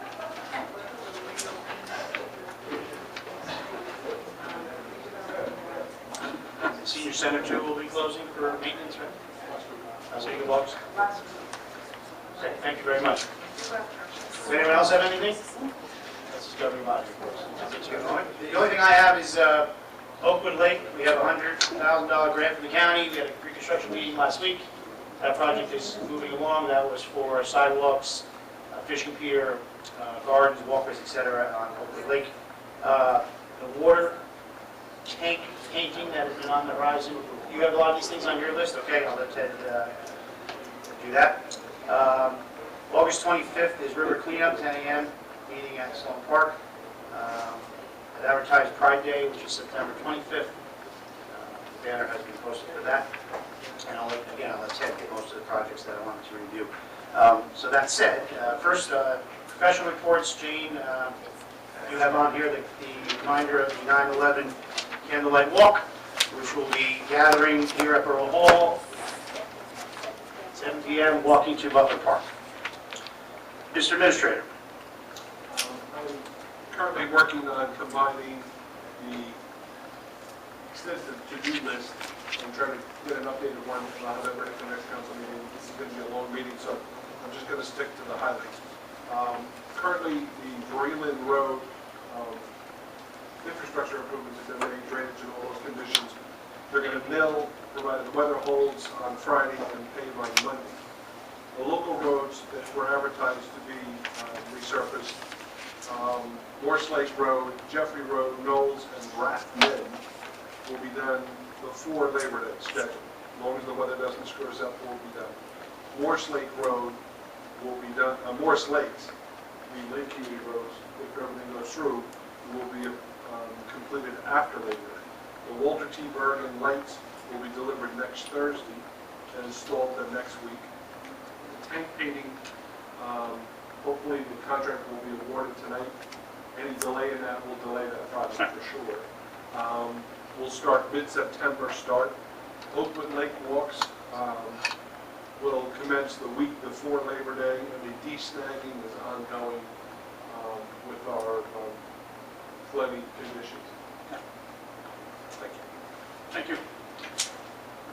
Mr. Attorney, do you have anything at this time? The only thing I would report, we're still defending the tax appeals, and the effort is fairness. It's always to find out what the value should be, and in some cases, there's been resolved, and in other cases, there's been affirmances of the value. The only other thing I want to mention is there's a number of times where the governing body takes action and that it's subject to certification of funds. And in speaking to the finance department, if you don't have a certification of funds at this point in time, there really isn't one that can be issued. You really have to now have the funding in place because there is no additional funding that's available, especially this time of year, and from a budgetary standpoint, to approve something and authorize it. And then we'll be in a situation where someone could enforce a contract, but we simply don't have the funding at this point in time. So anything you want to move at a meeting, from here going forward, you really can't even say subject to certification of funds. You really need to make sure through finance that the funds are available and they have certification of funds. It's very important. Thank you very much. Moving on, department head report, you all have a copy on the construction department report. Can I ask that we get the July department reports? I know this was from June, but now that we're in the middle of August, can we get? I believe even tonight we dropped off, I'll make sure they're copied. Okay. Item 12, approval of consent agenda. You have various minutes, July 17th, July 24th meetings, approval of a block party on 21 Reeve, and an application acceptance for Robert Sudol, member of a hook and ladder company. Do I have a motion? So moved. Second. All in favor? Aye. Okay, before we move on to the first pending business item, you need to, pleasure of the governing body, move item 14A and B and deal with that at this point. We have with us a Bloomingdale business owner here with his attorney, so I want to get this matter addressed now, not to keep them here any longer. So gentlemen, will you please come up? Sir, How are you? excellent, I hope you are as well. Thank you, I am. How are you? I ask you both to introduce yourselves, and then we'll go from there. Certainly, my name is James Lasala, L-A-S-A-L-A of Riverdale, appearing representing NLS Management LLC. Fred Saul here is a member of the corporation and is the man behind this wonderful application. Wonderful. And before we proceed, because you are actually item B, we do need to first move resolution to approve an inactive liquor license before we can then even talk about what you guys are looking to do. And I was going to say, after that fascinating public session, Yes, sir.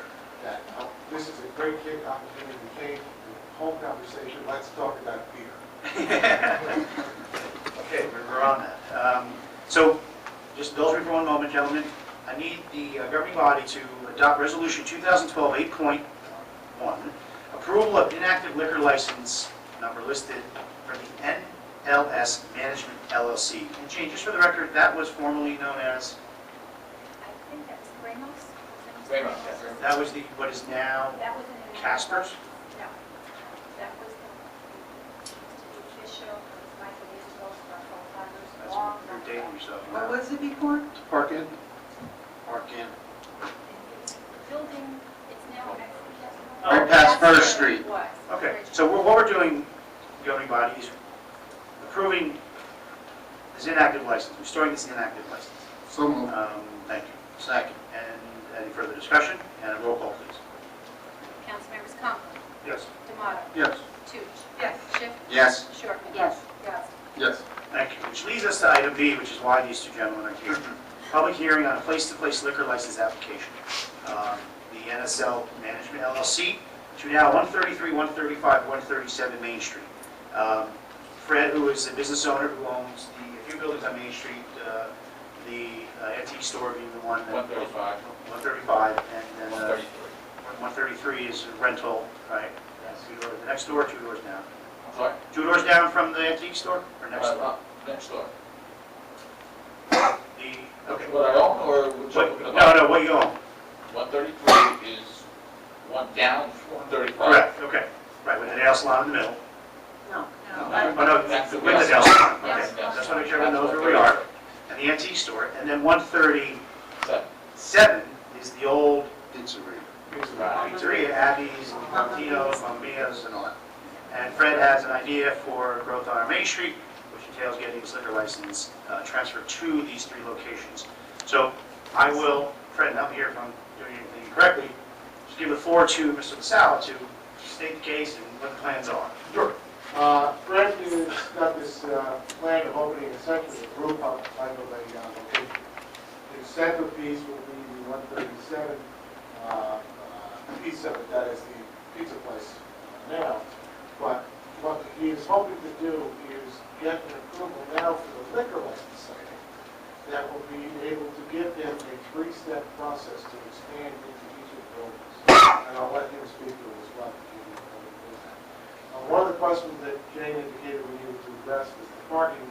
He does have a sketch here that indicates his overall plan, where he'll be entering No, into. actually, that's not supposed to be. It's coming in through Main Street Butler, which is right behind King's Corner. Right, between the tattoo parlor and... Right, because there's a parking lot for the pizza place there already. Correct. Entrance and exit.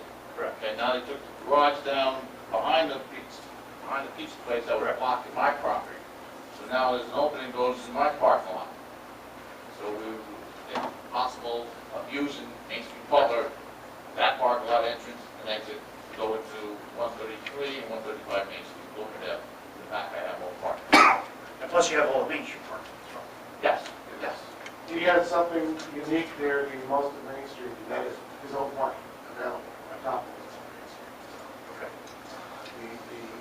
The additional use will not be an adverse to the property, will obviously be better for the town, because it's hopefully bringing a lot of activity. Now, is your intention to purchase the pizzeria building? Yes, we're actually going into contracts now. Okay. All right, so the intention I'll renovate it and for your brew pub concept, and the reason to get all three addresses on here is for outdoor dining in the back, not per se liquor consumption in these other two just to buildings. give you just paper sketch. We have. Okay, there we go. Great. And that's just to give you an idea of hopefully outside on the river. So, And we understand with regard to the outdoor dining, we're going to have to get whatever Right. other approvals. Correct. you can. right. You're just looking for us to transfer the license to those three addresses. Right, And then you have to go through the proper zoning boards for outdoor approvals and whatever else you need. And again, the main reason we're doing the other two addresses, 35 and 33, is for the outdoor dining component, not for consumption inside those buildings, because one is retail with rental and one is your antique store. Correct. It's just wine and cheese at the antique. Maybe, you know, right. Does anyone have any questions on this? Just, Mr. Masala, your applicant's going to own all three of these properties.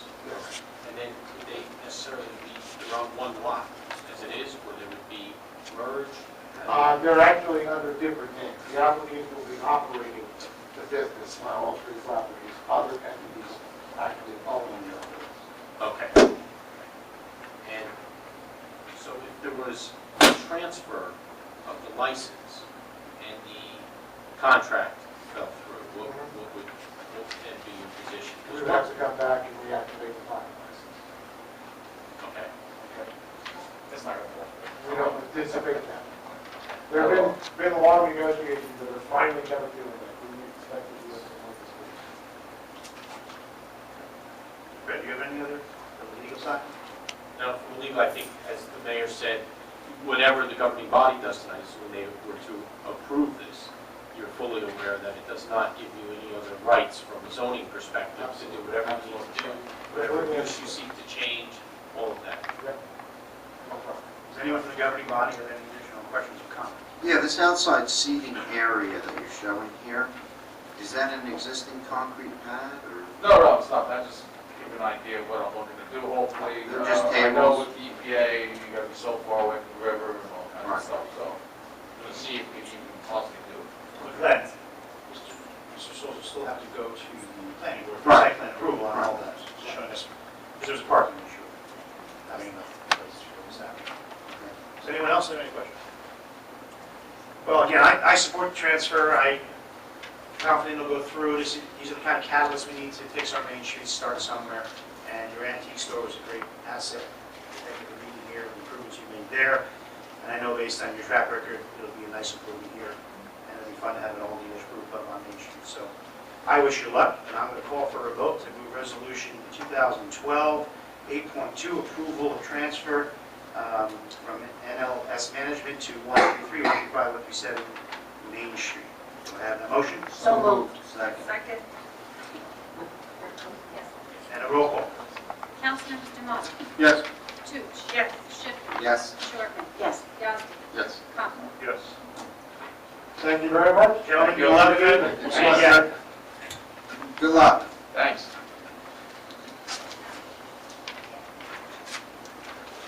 Okay, now we're bouncing back to pending business, item 13A. Discussion in regards to proposal from our borough auditor for LoSAP and sewer water audits. Now, just to be clear, this is the audit of our utility to determine its financial status, not an audit, excuse me, Ted, of the contract service concept that was out there, right? Okay. So, I mean, we're having a discussion, and what's the direction? I mean, I don't think it's in this year's budget.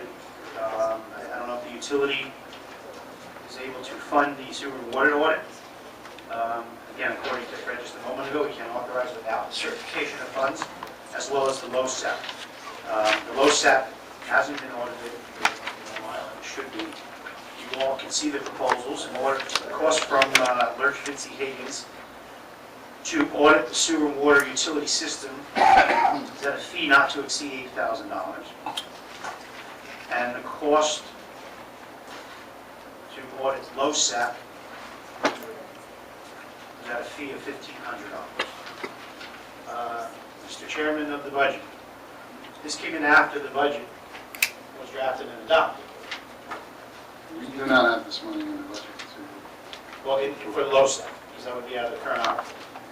Utility, there's a chance it might have surplus. Utility budget, I was just warned that it's going to have its own problem. So,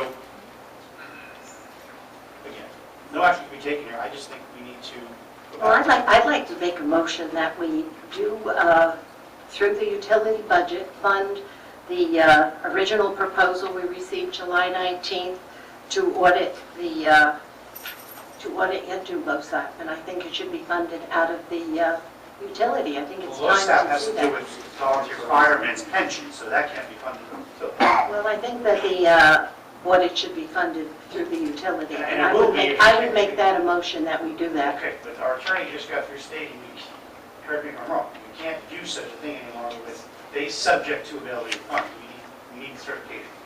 Yeah, unless, Mr. Ehrenberg, for the utility, is there any funds available? There is currently no funds available for this project. Yeah, then I would advise, unless you have the, through finance, you have direction as to where the funding would come from, like a certification of funds, which is really the way it should happen. The only thing I would do is I would ask the administration to find available funding so you could, at a future date, do this. But without the certification of funds, I would recommend that you withhold such approval.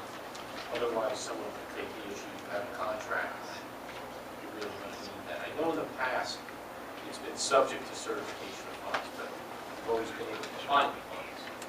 Now, when I went over this in finance, they indicated there are no funds to fund, so you really need to, I don't think from a legal perspective, it's something you should do. The water and sewer utility has no surplus money from last year. That's where I'm puzzled, because 2010, we had a $406,000 surplus, and last year we ended with $66,000. Yeah, I was just given a spreadsheet that shows with all the increases over the last couple of years for this, what's the authority that charges us? Every year they're paying us another $80,000, $90,000. Not only it's all gone, but we're in trouble potentially even this year.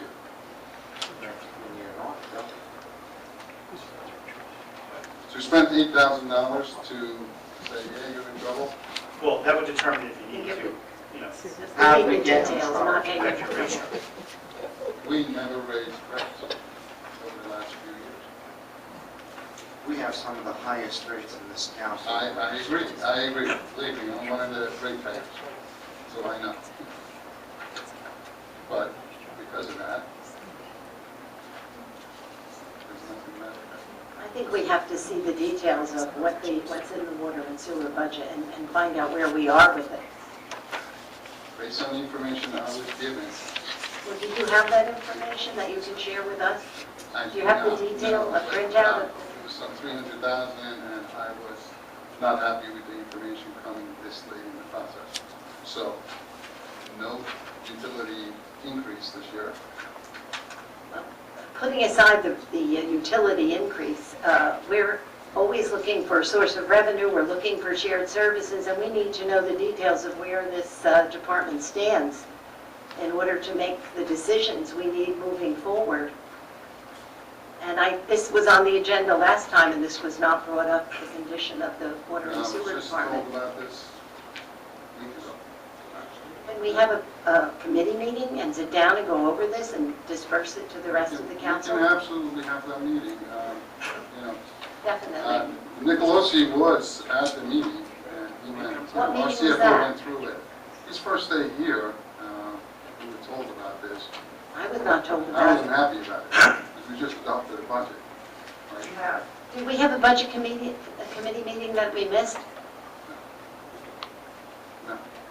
I was told about it after. Here's what we're going to do. We can't take, Councilwoman Short, and as much as I agree with you, the utility needs to be audited, we can't take action tonight without absolute certification. I'm going to suggest that our administrator, first thing in the morning, calls the current auditor, Dieter Lurch, and I want a statement from Dieter of the available funding in the utilities. We all received the audit just today. Okay, you all were copied the audit. And they just do an actual analysis, not a detailed audit of the utility. But if you look on page 93 of the audit, it has a statement of the water and sewer utility cash statement. And has a balance of December 31, 2011. It has an operating balance of $327,000 and change. It has a balance in the capital of $367. And it has a balance in the assessment trust of $116. So to be told this afternoon, Ray, that there was no money is just puzzling. Yeah, this was actually 2 weeks ago. We're going to run out. Page 367 is not going to pay our bills. What's that? 367. That's a balance as of 2011, not counting I understand. budget for 2012. The way it was presented to me, which I wasn't happy about it, was showing that we're going to run into a deficit. So to add another $8,000 to it, I don't want to do it this year. Yeah, I just want to know. I mean, I think, We I don't have- know what it says, there's money at the end of last year's calendar year. And I understand that our treasurer is basing on what she knows we're anticipating receipts versus our expenses, that they're making the shortfall, and I'm assuming what she needs, these balances will be absorbed. Right. Thus the need for the audit, thus the need to see if there needs to be a rate increase. I mean, which none of us support. But when was the last time sewer and water, although they're the highest in that, I'll get to that in a moment. What was the last time rates were? I've increased it once since I've been here, so it was within the last 6.5 years, I'd say 4 years. But with the $1.2 million coming out of Avalon Bay, I don't support it. Next year, absolutely. Let's go through all the audits and let's do what we need to do. But I still want a layman's interpretation of page 93 from Dieter to the entire governing body, so that at our next meeting, we can address this with a little more knowledge. Councilwoman, okay? Great. We can't take action this evening without the certification, but I can't imagine we can't find $8 grand in our utility to get it done. What do we have, what's the bond for the payment of the bank? The funding of the painting of the tank has been financed for many, many years. We're good. That's That's good. right. Right. Because that was financed 10 years ago. Right.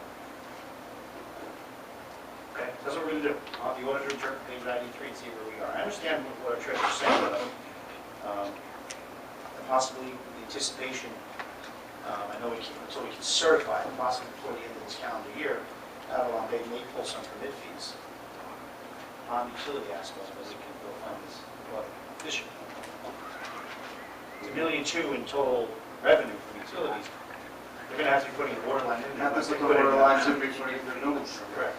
Once they put in, foundation and wood structure, they're going to need water line. Which is something that's the bulk of it. As a hybrid, they have. Right, so we can spend it for the project. Right. We said we'll do that with Dieter, and then give us a memo during the week, and we'll go from there. All right. Discussion in regards to street sweeping. At our last meeting, or actually, on June 26th, the governing body approved the shared service with the Borough of Riverdale, street sweeping, and I don't know, somebody asked for this to be on the agenda. It was not me. I asked for it to be on the agenda because at the last meeting, when the discussion evolved about the information we were given just before the vote, it was sent to committee. And I haven't heard anything about the committee. I know there was some concern about which committee, and I don't think there's been a meeting on it, and I want to know which committee is going to handle the discussion so we can all get on the same page. I mean, the contract's been approved and signed, and I believe it was the GovOps committee who were going to have review. Do you mean finance administration? Yeah. Is that what we, why isn't it a shared service? Again. It's so obvious to me that it's a shared service. But I believe at the last meeting, that's the direction that was given. Correct me if I'm wrong. That is correct. Okay, That's it was assigned to the, okay. Well, can we have that meeting so that we can all discuss the details of what we're into? I realize that we had voted to do this through November, but I think that questions that arose with the information we were given, and I know someone here tonight asked for information regarding costs. And I don't think that we are considering full cost of things that we are doing, including the article we got, which was extremely informative, things called legacy costs, which include retirements and health benefits. Those all have to be considered when we have employees doing work for shared services in particular. However, before our next meeting, I hope we can have a meeting on this and at least get to the bottom of what the costs are and what any profit the borough is making on this. Well, hopefully no profit, because the shared service is not a profit tool. It's just to lower our operating costs, and that's being achieved. You just said costs. There are income and there are costs. And I agree 100% with your statement about any shared service needs to study the legacy costs, the payroll costs, when it involves a new hire to enter into a shared service. This shared service is being utilized with existing employees, so with or without the contract with Riverdale. Our legacy costs exist. We're just actually lowering them by whatever dollar amount we could bring in on such a shared service. I have two things to say to that. Number one, if we have, and this is the question I've asked you, and this is the question people ask me, if we have people out there who have this free time to spend a day doing a shared service cost, why do we have people on our payroll that we aren't utilizing? Number one. Number two, the other cost that that should have been figured in was the cost of the equipment and the cost of the replacement. We just spent $8,000 fixing a street sweeper, and we're making $152 a week for a day in Riverdale. That's the discussion that we have to have on Do you agree this we would have spent cost. that $8,000 with or without the shared service? I don't know. I think that machine has 77 hours on it. It's a hugely expensive machine. It's not having 77 hours. Well, on the report from the DPW, it had 77 hours. Well, probably what's logged since the... Whatever it is, it sounds like an expensive proposition for making little money. And no, I do agree with shared services, but we have to understand the costs and the bottom line on if it's good for us. Or do we have employees sitting there that we can utilize in a better way, or that we don't need? It just bothers me that you go right to the assumption that, oh, if we can do this one day of sweeping, there must be a person sitting around doing nothing. I don't want. It's called managing your time and finding a way to make it happen. Part of it was that we were going to lessen the number of days that the borough was going to be swept in order to achieve this, to lower our operating costs. We have a shared service with Compton Lakes and now Riverdale for street sweeping. Just for the record, those two shared services pay almost half of the employee who operates that and also works for the borough. Does it for the borough. Does more than that just for the borough, such sweeping streets. So these shared services have lowered our operating cost by 50% of that employee's salary. And you know, I think that discussion is a really healthy thing for us to have among each That's other. fine. Well, Not a paper that you're given and then it says, here it is, let's vote. We have to discuss these things before because it leaves these lingering questions, so we're working backwards. I don't disagree. We're the one who wanted committees. We have committees, I don't think they meet often enough, if at all, many of them, but I don't see why Riverdale passed this, we got it, it never went to the committee. We were handed a piece of paper with the amount that we were going to make on it. It just seems backwards. I appreciate the fact that we can discuss it and have opinions and even agree to disagree, whatever comes of it. But let's do it the right way and let's get the facts out. That's the only thing. I don't dismiss it. I'm saying the contract though is signed to the end of the year, so we can have these meetings to revisit this. We're going to renew it next year. I think, Well, that's why it's a good idea to revisit it now, to understand. Good Ops, Councilman Demotta, call the meeting and I think it's a good idea that the committee get together and sit down and figure out an hourly rate per man to work off of. You follow what I'm saying? To come in and say, okay, this is what he makes, this is what, his pension is or whatever, and come up with a justifiable hourly rate. I agree. All right, this is what will happen in committee. Good. Item C, discussion in regards to Rose Fund public question. At our last meeting, the governing body directed the borough attorney to draw a resolution requesting that a proposition be placed on the general election ballot as to dedicated tax levy for the purpose of the Rose Fund by changing the rate. Now what? Not changing the rate. No. Yeah, I just read off, I read verbatim off the agenda. But what the governing body asked our attorney to develop was a resolution that the governing body could authorize to put a question on the ballot that would change the wording of the Rose Fund. Currently, the Rose Fund states that the tax is a percentage, a specific percentage. It doesn't give leeway by saying up to a specific dollar amount. So Councilwoman Shortman suggested, just bear with me, that the wording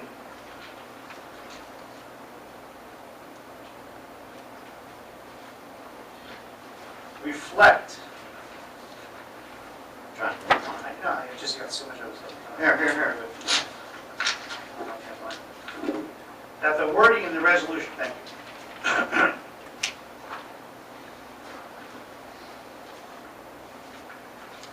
The governing body desires, now wait, which one is this?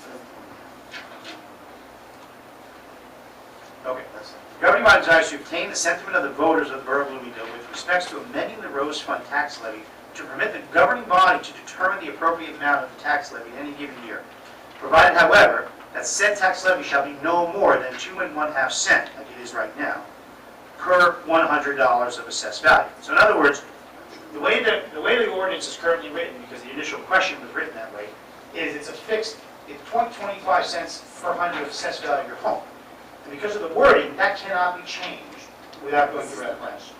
So we're looking to go to referendum to ask the voters to give permission to the governing body can adjust that number up to the 0.25. So if next year governing body wants to make it 0.10 cent, 0.15 cent, they can do that. If the governing body is interested in moving this resolution, I do seek one amendment, is that it states that there be a floor in it of 105,000, which is currently what's collected. right, that's the max. No. Oh, you want to make it the floor? That's minimum. Currently, the Rose Fund brings in 105,000 based on 0.25. So I want the resolution to be amended to state that there's a minimum, which currently exists. Okay. There is a maximum, 0.25, which is the current assessed rate.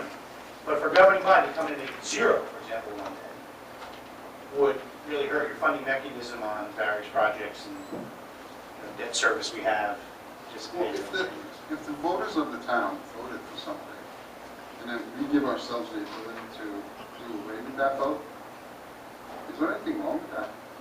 But if you put a floor on it, you're not changing what the voters voted on initially. If you put the floor on it, I Right. agree. Right. But giving us such the ability to make it zero, Well, that, we right. have to go to referendum. And you agreed not to do that last Well, meeting. the levy shall, Right, when we shall, discussed it, we agreed not to do that. shall be no more than, No more than 2 but it years. doesn't say it can't be zero. So Well, the only amendment I want to see is that there is a floor.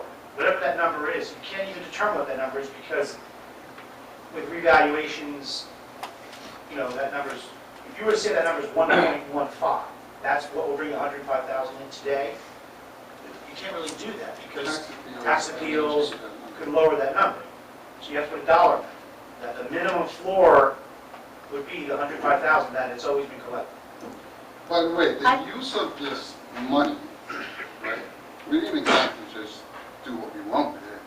We bailed ourselves out of this year's troubles, right? 180,000 was collected, 82,000 of it was transferred over to pay salaries for employees we had. Otherwise, we couldn't have gotten out of this year's trouble. That was something that our auditor recommended, and we went ahead and adopted. You pay salaries of employees related And to by the way, that money, the rec component, right? to the rec component, absolutely. But, and just so everyone, I know it's kind of difficult to explain cap, within cap, outside the cap. The salaries are all within cap. Once you move money out, it takes an act of God to put money back in within cap. You're only allowed so much per year. So to transfer that $82,000 back in, it's not going to be a simple thing. It's all of next year's increase that we would automatically approve to increase next year's within cap dollars to not, But that doesn't. without knowing what dollars are coming Okay, in. okay. The resolution that's on the agenda, okay, not the resolution that Councilwoman Shortman put in the book at 3:30 this afternoon. The resolution that is in the book doesn't affect the amount received in 2012 or 2013, unless the governing body opts to change I actually see there's 3 of them here. There's one that came in, I guess, at 3 o'clock today. The one I'm referring to is the one the governing body authorized the borough attorney to draft, And the original. which is the original. The one that says, the question would ask the voters that the levy shall be no more than 2 1/2 cents per hundred of assessed value. At 3:30 this afternoon, Councilwoman Shortman gave our clerk another resolution she had asked our borough attorney to draft, which defines a dollar amount to collect the 105,000. That's what, I don't know, that's what you're looking to do, Councilwoman? Yes, and I would make the motion to pass this agenda, this resolution that was prepared. And Councilwoman, my motion, I make that motion I would second it. to pass this resolution, and I'd like to put it in this context of a detail. Due to the reevaluation, most of us will have the Rose Fund tax doubled, at least. Mine will go up even more.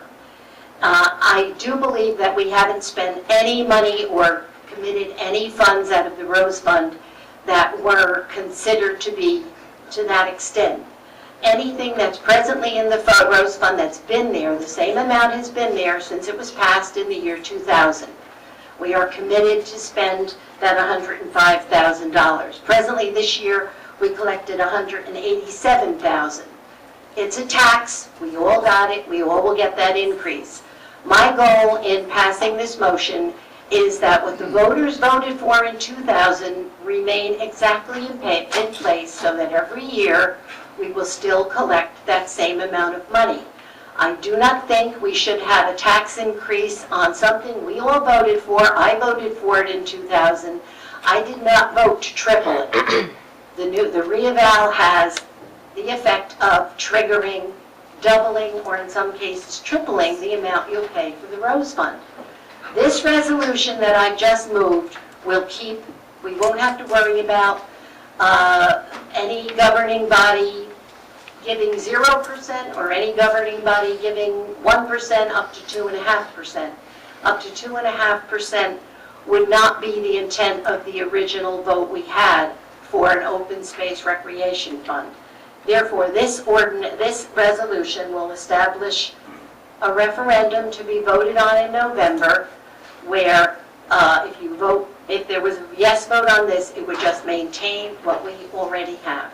That's my discussion on it. So that would hold it at 105,110. I believe it will, it's a percentage of $100, just You depending made on a the motion, assessment. it was seconded by Councilman Patucha, Yes. we're in discussion now. Correct. I just have a few comments, what we'll actually make. The governing body at our last meeting directed the attorney to prepare a resolution that makes what you want to achieve possible by putting in there that the governing body has the flexibility to change the rate. So if that question was to move versus your proposal, and it was to pass, then next year the governing body could make it 0.14, whatever the calculation was, to bring in the same dollar amount you're referring to. Why would you do a referendum that doesn't give any more flexibility than that? Because I think it should be up to the taxpayer to know every year what they're paying. It should not be in the hands of the council. Okay, but the taxpayers voted on a 0.25 cents value of assessed value. They didn't vote on a dollar amount, a total aggregate amount. And they're not voting on an amount now. They are more so now with your resolution. The They're governing voting on the body, exact dollar it will amount. be a levy to 1.41 cents per $100. Right, and then you identify the dollar amount to generate $105,110. Okay. Can I just state something? Well, At the end of the It's just an day, Mr. Mayor, I mean, I'm all for reducing taxes, believe me. It's the only reason why I'm sitting up here, to look for every nickel possible and reduce taxes. I just explained to you that 82,000 of the 187 is paying our salary and wages, which is within the general budget, right? So the amount that's going to be used for roads is exactly the same, 105,000. Going into next year, we already used a whole bunch of one-time costs, one-time revenues that we won't have next year. We won't have the option to remove that 82,000. So by lowering it down to 105 and having to cover 82,000 out of general budget, we're still paying the same tax. And you've used all your cap, you have 50,000 left in cap. So it's not giving you a dime less in taxes. Right.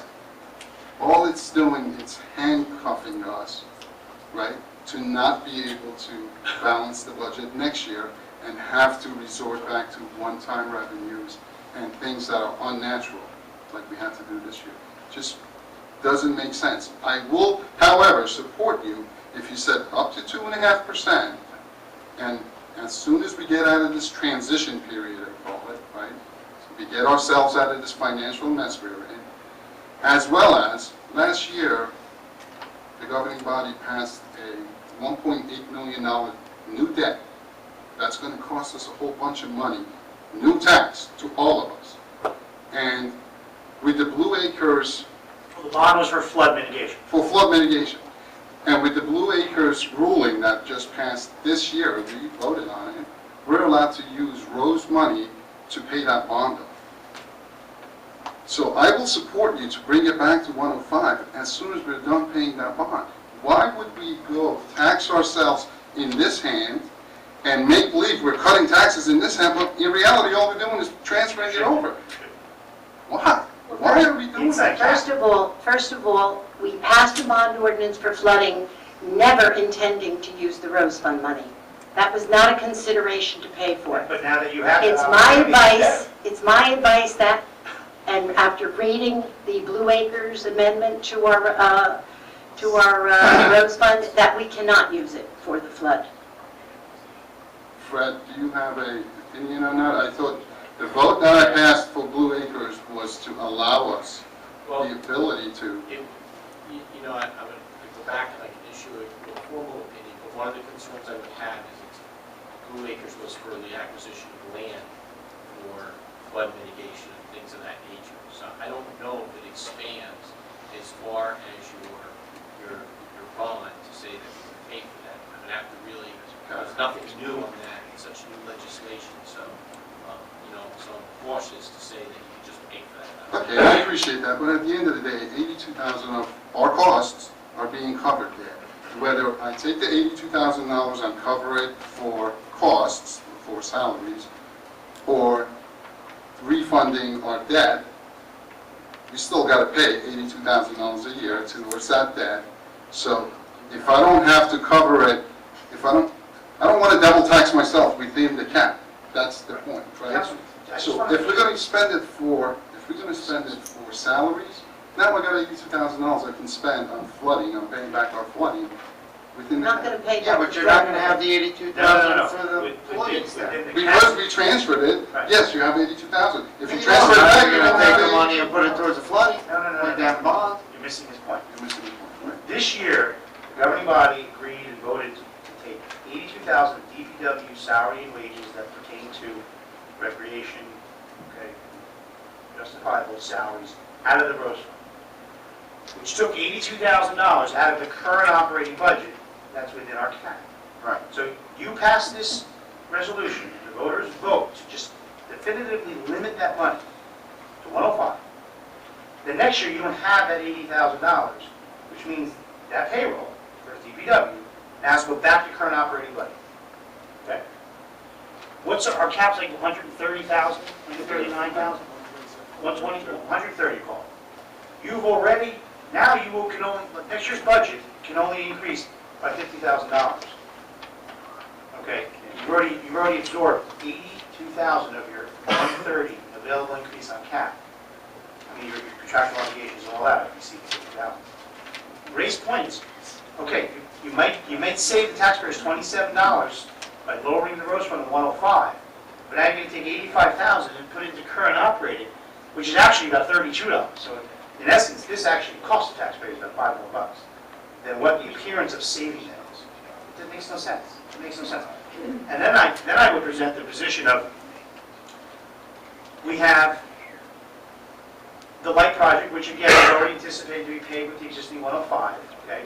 But you have the Riverwalk idea, we're actually authorizing tonight $30,000 for study on the Riverwalk. There's going to be matching funds if the council wants to proceed with a Riverwalk. Why would you limit your Rose Fund outside cap money that can be used to pay for potential Riverwalks that council wants to look at? Why would you do that? Whereas the resolution we were looking to adopt, from what I thought, which was the direction the governing body gave at the last meeting, was to ask the voters to give the flexibility to the council. This way you're not tying your hands. Okay? So, to raise point, let's say next year, for some reason, whether it be pilot or increased revenue another way, we didn't need the $80,000 from the Rose Fund for DPW South. The governing body could vote to lower it at that time to 0.145, rather than making that the law. If the governing body realizes they still need the $82,000 to make cap, then you'll leave it alone. The first resolution that Fred drafted, which the governing body authorized last week, doesn't tie the hands of the governing body. It gives the flexibility. It doesn't allow you to increase it any more than it is today. That's a good thing. I would just want the amendment that was the floor of 105. By the way, we just finished discussing things going to committees, right? Having more than a few hours' notice. We discussed something at the last meeting for a good time, right? For a good amount of time. Not a waste of each other's time, but a good amount of time. We discussed it. At 1 o'clock today, this thing comes out. I'm reviewing it now, and I'm sitting there going, all you're doing is taking $27 of people's taxes from this hand, putting it in this hand, but you're putting the view out there, you're lowering their taxes. You're not. All you're doing is transferring costs back into what's within cap, Within cap. Why would you do that? which is You have handcuffing money us. that's- We have to do some unnatural things to parents. I'm not, I don't want to say I'm, it's Take definitive. that as your Just point. I can't say. Let's say it cannot. let's have this discussion based on, the money cannot be used for paying down the flood bond. Let's have the discussion that it cannot, Glenn, okay? So it's off the table. The issue still remains, why would you take $80,000 from the Rose Fund, that's costing the taxpayers $27, and shift it into the current operating budget, which is actually more than $27, and absorb 80% of your cap for next year already? When the other resolution gives you the flexibility to do that, if you need to do that. If you can't afford to do that, then you don't. Why would you tie the hands of the governing body? Because we all know that the governing body will never lower it. Number one. Number two, I never intended to spend more than the original referendum. And we never had this money. It was triggered by the reevaluation. We used the Rose Fund, and I think we should continue to use it in the same way it's been used. I do not want to triple my contribution without a vote. Okay. You're not And tripling. if it's defeated by the voters, it'll stay at 2.5 cents. But you can also give the voters the option of going back to the original. That's not the number. motion on the table. I know, we're having the discussion. Okay. And I just need you to address for me, because I want to make sure you understand it, because I I don't think do you're understand taking what's the in cap. 80,000. I do understand what's out of Then how cap. possibly can you justify it? That money appeared because of a reevaluation. I don't care whether it's in cap or out of cap. I think it's the right thing to do. 9 communities in Passaic County have a Rose Fund. None of them can even begin to touch the money we have put in this Rose Fund. And I think it should remain at what it is. Even remaining at what it is, it will still far exceed what any other town is putting into it. And I And I don't really, you may, what's going on about in and out of cap and money. I don't want to have it reflected in my taxes that the Rose Fund is tripled. My taxes are astronomical. I've got more than anyone this year. No, and I'm not. I don't want this You're not to getting be, the point. I think that we should either keep it the way it is or... The cost doesn't go away by cutting this. Right. 80,000, are you going to cut services? Are you going to remove snow plowing, for example, in order to No, save the because there are other 80,000? shared services that could really save us money, maybe. Okay, which shared service do you want to go for? Sewer and water? That's a contracted service, that's not a shared service. That's not within cap. I know. Well, it still involves a lot of employees that have a lot of, Ms. Shortman, all you're doing is taking $27 of taxes and you're playing magical games with it. I support you 100%. It should be $105,000 the second we're done paying that $1.8 million. The fact that we transferred $80,000 out, it frees up $80,000 to pay towards this bond. If I'm not allowed to use it for a bond, and I freed up that money, Glenn, 80,000 is sitting there, I can use it to pay off my I think it's debt. a good idea to stay at 2%. Find out if we can pay down this balloon. I can, but I don't feel confident. I think like the mayor said, just assume you can't. Right, so you can't really argue. I don't, Because it doesn't change the it's argument. new legislation, I don't feel comfortable because it really talks about acquisitions. Okay, so let's assume you can't. Glenn, it doesn't change the position raised, Monty, to make sure everyone understands. By cutting the Rose Fund, you're not saving anyone tax dollar. You're actually hurting the residents by moving 80 grand back to current operating, absorbing 80,000 of your 130,000 available cap. It makes no sense. You're already Financially, increasing taxes for Can I next ask you a year. question? Makes no sense. How come we spend $105,000 every year, and now this year we spent $187,000? We don't spend 105. Well, we allocated, We have surplus money? There's a no, lot we of- allocated 82,000. Excuse me? No, we allocated, out of the 187, we allocated 82 to pay the salaries. So it's the same 105 available. But now let's go through the numbers. No, We you just spent approved- it. You spent 82. We You spent spent the 82, money. right. You have a balance of zero. No, 187 minus 82. Did you spend the 105 and then you spent the 87? No, we didn't spend the 105, but let me go through what expenses we do have for the 105. 25% of that fund goes to open space every year, roughly 26,000. Okay? So we reduce the balance to 79,000 or so. Okay? We adopted, well, we past, and we're doing the lights, which is going to cost us $50,000 a year, because we didn't take the 20-year loan, we have to put it on a 10-year loan. So it's going to double up our cost. But we knew that. when we 50,000 out of the voted for it. 79 We're getting remaining, a cheaper interest rate, so go ahead. okay? Leaves you with 29,000. How much does it cost to maintain the fields as we do today? Roughly 40,000. We don't have enough money to even pay for today's expenses that we have to budget for. The people, listen, the people voted for the lights and it passed. Okay? I didn't say a word. I didn't make a big deal out of it. I gave it to the people. I voted to put it on a That's what they referendum and give wanted, it to right? the people. You don't have. I think this should go to the people also. I understand your point. I agree. We have a fiscal responsibility. What do you mean go to the people? What do you want me to go collect more money? Well, let me tell you something. I don't know if I would have voted on a $1.8 million bond that somebody chimed in my ear and says that we can pay this back out of the Rose Fund because it's Blue Acres. No, you bonded that before Blue Acres was on the table. Don't even go there. 1.8 million was passed last Last year. year, Blue Acres we amended in March, April. They told us we can pay down. No. That's incorrect. Look, ask Councilman Short. No? Rose Fund was never a discussion of the $1.8 million bond. The only thing going to be paid out of the Rose Fund that we said we had enough money with 105,000 was the lights. Where did the extra income come from, the revaluation? And it came from the Blue Acres to pay down the bond. Didn't somebody say that? Then why are we even talking about it now? Where It's a did it come from? percentage, right? It's 2.5 No. cents. Where did we come up with paying down the bond? The $1.8 million bond? At the time. And leaving the Rose Fund the way it was to use that money, the extra surplus money, the $80,000, $87,000, to pay down the bond. Did we just make that up tonight? No, the initial conversation was to go that route. However, because of the financial trouble we were in, our auditor suggested take 82,000 out of the roads and out of your operating budget and transfer it over to the roads. And we adopted that. But the bond was put in place. But didn't somebody say, I don't know if it was Dieter or whoever, that we could pay down that bond out of the Blue Acres?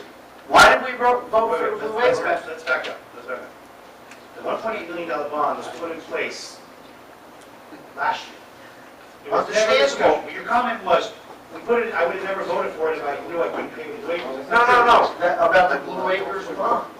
That we could, the Blue Acres to pay for the bond out of the Rose Fund. Right, but you did the bond 5 months before. I understand that, but we voted on the Blue Acres. To amend, to allow the Rose Fund to be used for many years. Again, I was under the impression for land acquisition and paying down debt and mitigation. Okay. But just take that issue off the table. We're assuming for this argument that you cannot use the Rose Fund to do that. Because that's what you thought when you adopted the 1.8. No one, there's not an issue, Rose Fund was an issue. So let's take that off the table. The discussion today is, we have two resolutions in front of us. One asks the voters to give the flexibility to the governing body to lower it, the tax, or to keep it where it is, in that range, up to, okay? Councilwoman Shortman presents one that, in my opinion, ties the hands of the governing body and fixes that at the 105 it's always been, okay? As Councilman Yazdi says, and I agree with him, I have no problem with that. Once we're in a position where 105 is enough to fund things, and it's not. Set a date today. Plan it out. And on that day, it will go to the people to vote on it. Okay? Absolutely. I will make that motion. I don't know if we can pay it off that quick. The $80,000 paying off $1.8 million, it could be 20 years before. The only thing Councilman Yazdi is trying to get across to the governing body is by doing this, you have to take out the $82,000 that we. I understand about the tax now. So financially, that makes no sense. That's the issue, that's the only issue we should talk about. Financially, it makes no sense. It doesn't.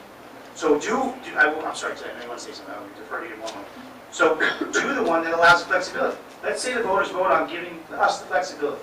Councilwoman Shortman, I would promise you that next year, if Avalon Bay comes in with a successful pilot, funding what we need to fund that $80,000 without having to go to the Rose Fund next year, I would support bringing that down to 105. I will second.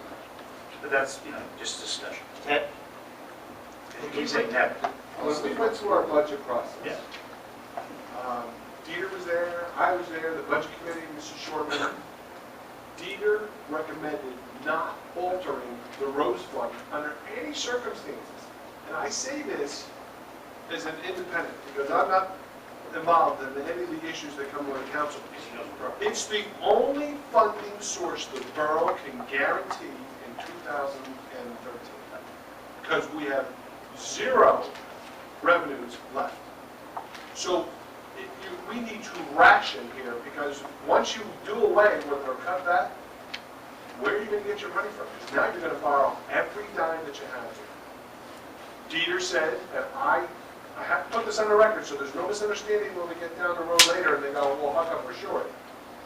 Is that we barely made it through this year without having that ability, and our auditor was the one that recommended that we move this money from the Rose Fund to cover this expense for the cost and labor of maintenance of these fields. As they're trying to explain, we're not going to have that money in 2013, so how are we going to make this now? If you get $126,000 to $132,000 increase in your budget, as the mayor's trying to point out, and $80,000 of it's got to come back, meaning I got to find this money in my operating budget, at least me $50,000 to play with. I have to tell you, $50,000, it's already spent. Just our contract obligations are going to mow through that. So I'm trying to figure out why I sit here and listen to this conversation.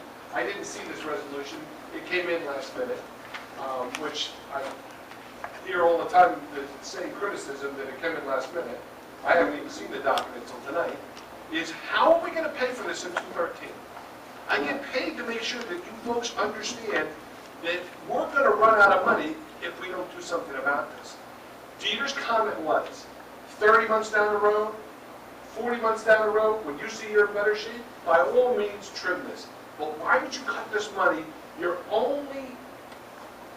in a lifeboat here. We have no other funding source to make this work, and we're talking about cutting. Look, this is nothing but a political game. $27 reduction, it seems like a reduction, but it's not, because the $82,000 doesn't go away. It goes back into general funds, and you're paying for it. So, this is BS. You want to lower taxes? Why don't we just give everyone a tax-free year next year? Why don't we all sit here and make that motion next? Is that the fiscally responsible thing to do when we know we can't fund it? Because that's what you're doing now. $82,000 that we don't have, you want to go ahead and do away with it. We don't have it. And I'm in full agreement with the first resolution that gives you the flexibility to achieve exactly what you want to do, Councilwoman. I'm not objecting to the end goal. I'm objecting to tying her hands against the auditor's advice. It's her only source of revenue. You're going to take $80,000 out of her current operating, you're not saving the taxpayers anything. But by doing the initial resolution that the governing body, by the way, entirely supported at our last meeting, gives you that flexibility to achieve what you want to achieve if the time is right next year, when the time is right. And I'll go on record again saying that Babylon Bay brings enough tax revenue in that we can still make cap without having to go to the Rose Fund for $80,000 in DPW salary. We then would have the flexibility on the spot to lower the Rose Fund to the dollar amount you're looking for. Why tie your hands otherwise? Makes no sense. How much money do we put in the recreation budget? It's what? In the current operating budget? 37 times. Yeah, that's for payroll, rec center, programs. Yeah, when I broke it down, it works out to be $14.50 per year. Funds all of your recreation in this town. Per person, per taxpayer. Per home. But none of that budget cuts grass. I mean, if you wanted to, if there was no Rose Fund, the fields would either be in deplorable shape like they were. You need to confirm that they were. Or you'd be budgeting 75 grand, 40 to 70,000 annually in your capital budget, your annual operating budget to do these things. And that's why they were in deplorable condition. Because that's the first thing to be cut. When the governing body looks at the budget and says, man, we're in trouble, let's cut. We can't spend the money in the field, we can't. And that's why Bloomingdale recreation fell downhill. No question about it. But we are maintaining what we have with the Rose Fund. Correct. We're not going to have any We're left. maintaining $50,000 to the light. Right, the lights. $25,000 to open space, another $40,000. We just spent over $100,000. Before this reeval windfall into the Rose Fund, how did you plan on maintaining what we have and paying for the lights. $80,000. How? It would have to come out of the open space portion. It would have to be reallocated. But, you know, Well, maybe that, we didn't have to worry about that because we have 187. well, everyone who voted was told that we had the money. It was like sitting in the bank. We have the money for those. But lights. let's not forget, 2 weeks ago, or 3 weeks ago, we had the option too, these were our options, and our auditor suggested these, to go rob our library out of their surplus, to bail ourselves out, You can't. right? So take the surplus one. That was one of the options. But that was an option that our auditor suggested. Recommend. Okay? Our number 2 option was to come in and add a new fee, sanitation fee, to every residence. $75 a house. We'll bring in an extra $200,000. It wasn't until Avalon Bay came in, gave us a check for $147 for the settlement, and there was FEMA money, one-time money. These are one-time monies that we won't have next year to set our budget again next year. It wasn't until those 2 events happened that we could sit back and go, let's adopt this budget. To go cut 82,000 of it, that we had to go do some, unnatural acts to make happen, to bring it back in. All we're doing is playing politics. Mayor, just a couple of things, if I may. First, I just want to tell the governing body that throughout the year, Councilwoman Shortman had asked me about this actual referendum. And when she received her packet on Friday, she tried to reach out to me. I was away, and asked me to draft the resolution now that she's moving. So if everyone received it today, it's because she immediately asked me for what, she thought about it when she had the resolution and asked me to draft the alternate resolution. I didn't get it until today, but that was because there was a lag time on my end. And then I just want to mention, just so everyone's aware of what you have in front of you. Right now you have a referendum that was adopted years ago that said 2.5 cents, basically, 2.5% period. It was fixed. There's no flexibility to change it, and that's what brings you forward here. You had $105,000 as your annual type of revenue, and then after the reval, applying that same rate, you have $190,000, give or take. So what I'll call the existing ordinance says 2.5 is the fixed amount. You have resolution number 1, that was the consensus of the governing body to prepare, which says it would be up to 2.5%. So it could be at any point in time, and this happens in other communities, you could change that rate on an annual basis. Some communities suspend it for an entire year. You can go no higher than 2.5%. So the range would be $0 to $190,000 if you were to adopt a resolution that was the consensus of the governing body. Then you have the one that's on the floor right now. It's a fixed rate, but it's a rate of about 1.4% to tie you back to the $105,000. Again, it's fixed. You can't go any higher, you can't go any lower. And those are the choices that you have, just so we're just clear, so the public knows where you are. The problem with the second resolution, with that fixed number, fixed percent, whoever determined that was the number to derive the 105, when tax appeals come through, that number's going to change. So if we go to the voters on a referendum and say, we want .014 cents to bring the 105 we promised you in 2000, and all of a sudden we have 400,000 tax appeals, that 1.4 might only bring 98,000, 96,000. For long-term purposes, you could be back again if it's fixed. From a perspective of if you have a reassessment, higher or lower, you would have to come back. And short-term, But for 12 years, we've lived. But if you do have significant tax appeal changes, then you will always have to rebound the matter. There's a bear. Then, yeah, tying into this exact number, there'll be a difference. It won't be exact. It'll drift already. Well, so that goes against, that's when you're using the position that the voters voted on .25 Yes, You they know, did. Okay, right, but of assessed value, you never said a current time and all that, but I'll give you that, all right? So if you now make it .14, and evaluations come down on tax appeals, now you're taking less money, you're bringing less But money. every year we have tax appeals. I'm just talking about, you're basing your number today. And it's been that way for 12 years. You're basing your number today, and we're currently bringing in the 105. You're basing your number today to stay at the 105.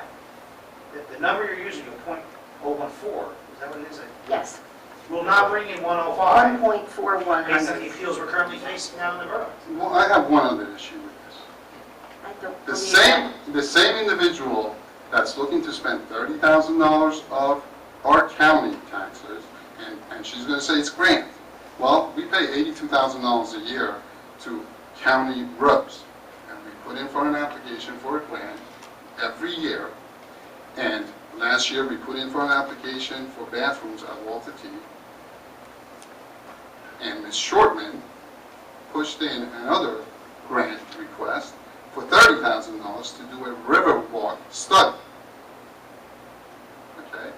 County decided, you know what, we're not gonna give you $100,000, we're gonna give you $30,000 They for the did riverwalk. not. They did not decide That's that. what was decided, that's where we I are have talked to today. the director, and one application had nothing to do with How the much money do we other. have?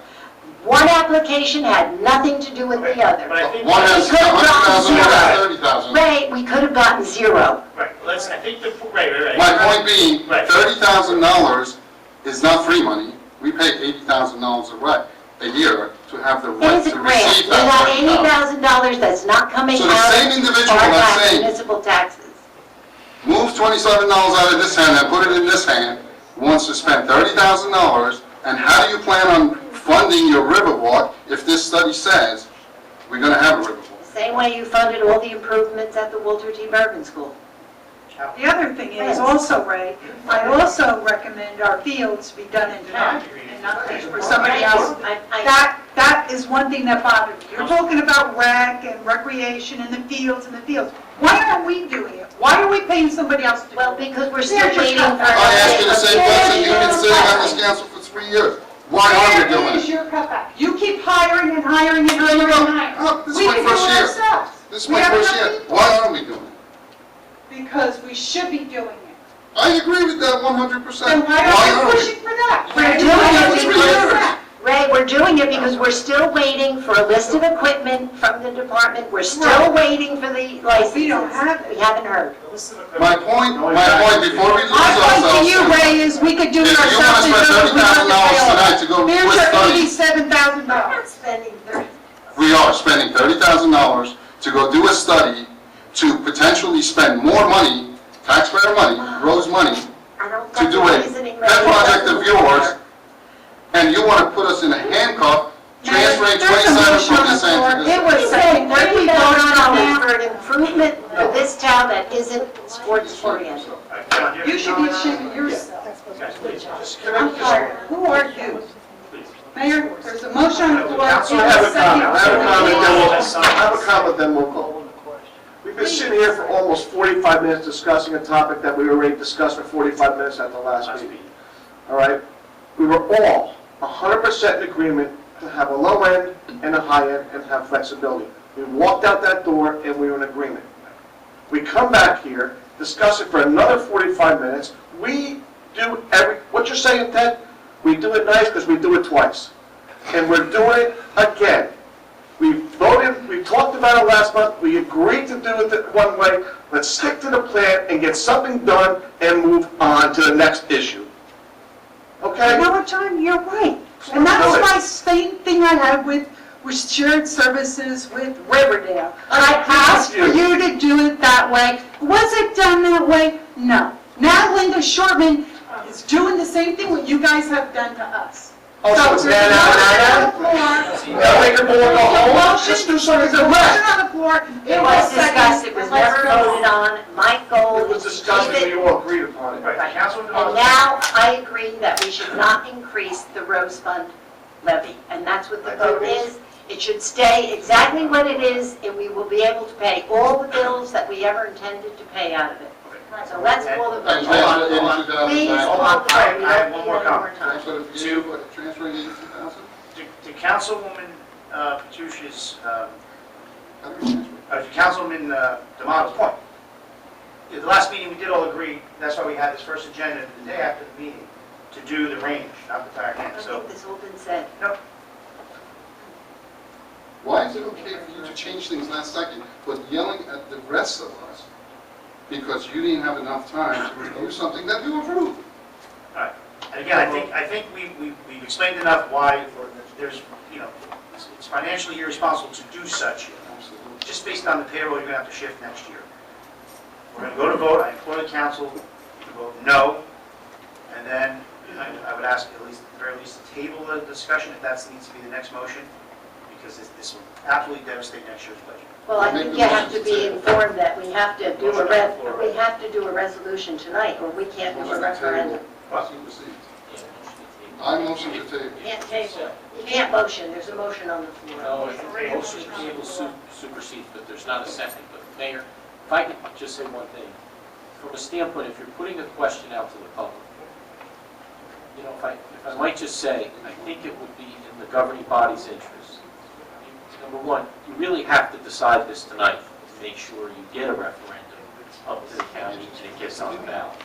But I also want to urge everyone here to come to some type of consensus before you vote, all of you, because otherwise, if you're going to put a question out to the public, they're going to need interpretation, they're going to need to either support it, and if you don't get any question approved, then you're going to sooner or later have to deal with this referendum issue, because at 2.5%, that was based on some old numbers. So you're going to have to revisit this, and you're going to really, it's going to be very difficult for the voters just to read a statement in the booth when they're getting mixed signals about how this may or may not advance the borough. So there's got to be a way that, based on the discussion I heard, that you could come to some consensus. And I don't know what that would be, whether it be a floor, a ceiling, or a number of years, but something, or just convince one side to the other what to do, because doing this without, basically unanimous type of support, you're going to really have a difficult time trying to explain this to the public. But I believe there's a motion to table, it's because I believe there'd be a motion to move the original resolution that was discussed by the governing body, is giving that range. We have to do it tonight. Correct. So Councilman What Yazdi I'm made going to do is, You I'm have going to to vote on it. If it ask you, doesn't pass, Councilman Yazdi made a motion. if it doesn't pass, then you give the second motion. Okay. So you first made a motion to table, so I don't know if there's a second on that. Mr. Mayor, Yes. can I ask for 10-minute recess? Executive item. I have a what? Pretty much have one. Closed session. No. August, I'm sorry. Well, you can't be, it can only be two, well, it can only be Right. three for the members at most. Exactly. You want 5-minute recess? We got three. No, as long as no one, who wants to speak to someone, as long as it's not a quorum. 5-minute recess. Yeah. It's not, you're never going to get it right.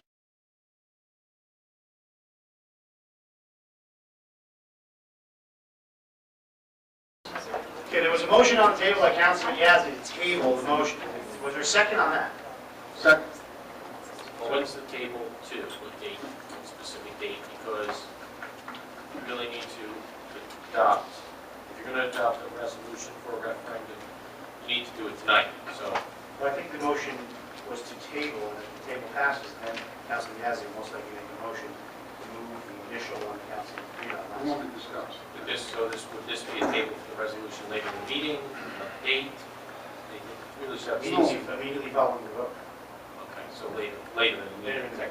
So if you vote to table this and another motion is made, it in effect invalidates the tabling. Now, if you vote to table this, it gets tabled till later in the meeting, and then another resolution gets adopted, then, yeah, I think in effect, then, there would be no vote on this resolution. So it really isn't a table. Well, it's a table Of the of, it's a table of what's currently on the table.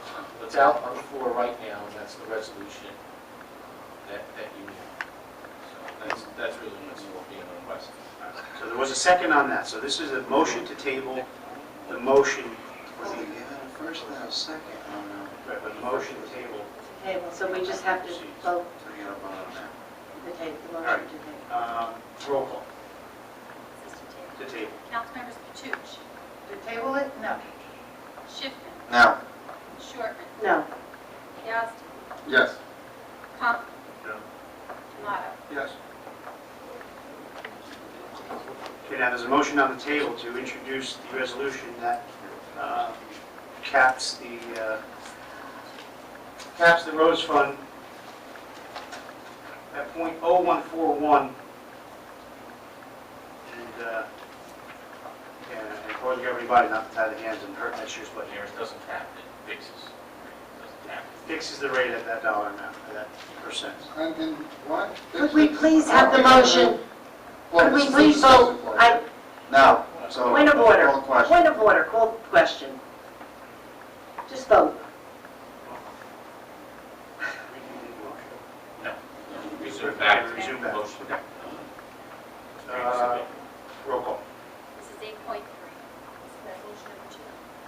Second Councilmember Schiffman, Yes. Shortman, Yes. Yasti, No. Conklin, Yes. Tomato, No. Patouche. Yes. They don't care. Yeah, nice job. Just hopefully they won't be there. So they don't care. No, you know what we did? No, you did nothing. I'm gonna tell you what I did. I put it in the hands of the people the same way we did the lights. We did it fair. That's why you should have did the other resolution. Let's move on. So now Is this like getting even type of? No, it's not getting even. It's putting it in the hands of the people to give everybody a fair shot out there. And that's why you should have done the other resolution that gave the Well, rate. then, I'll tell you what. And it was a no-lose situation. I'll tell you what, you want to make it fair? Why don't you explain it? Now, all we're going to do is take $27 out of the Let's move road on. and increase the taxes on the other side, $27. That's fine. You want to put that? You want to put that as the, Move on, come on. oh, move on.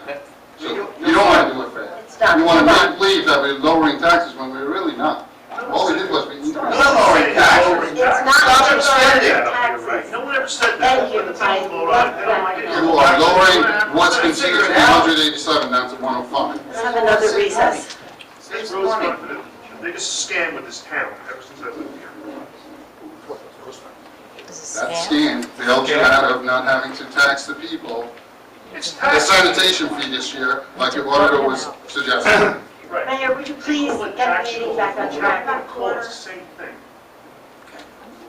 Move on. Eight. Just contradicted your auditors and that's. The Republican auditor, right? Their auditor, to do it that way? Item D, second and final reading of public hearing ordinance 12, 2012, adopting redevelopment plan for block 73, lot 67. Public notice statement, please. Mr. Mayor, this ordinance is posted in the municipal building, published in the Herald News, copies available to the public. The motion may be made that be read by title. Do I have that motion? So moved. Second. Any discussion? All in favor? Aye.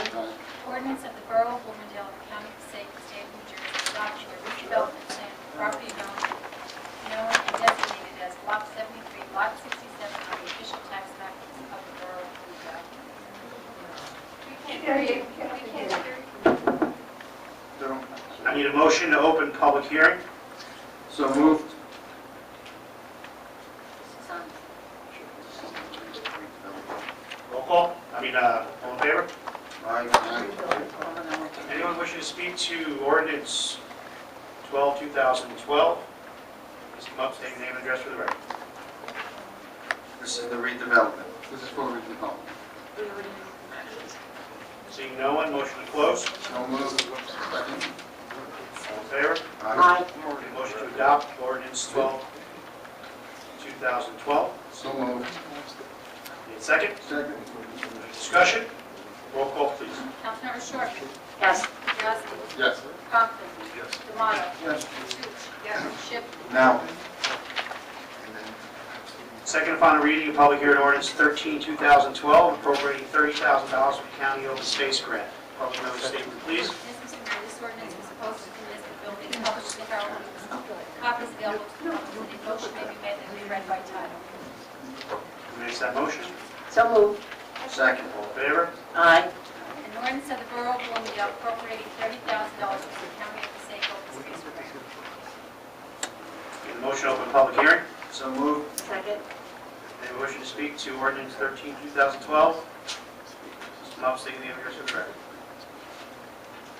Seeing no one, motion to close. So moved. Second. Motion to adopt. So moved. Second. All in favor? Aye. No. I'm sorry, roll call. Councilmember Yasi, No. Conklin, Yes. D'Amato, Yes. Toots. Yes. Schiffman. Yes. Short. Yes. Second final reading, ordinance 14, 2012, appropriating $90,000 for improvement to certain roads located in the Morse Lakes development. Public notice statement, please. Yes, Mr. Mayor, this ordinance was posted in the municipal building, published in the Herald News, copies available to the public. Said a motion may be made that it be read by title. Who makes that motion?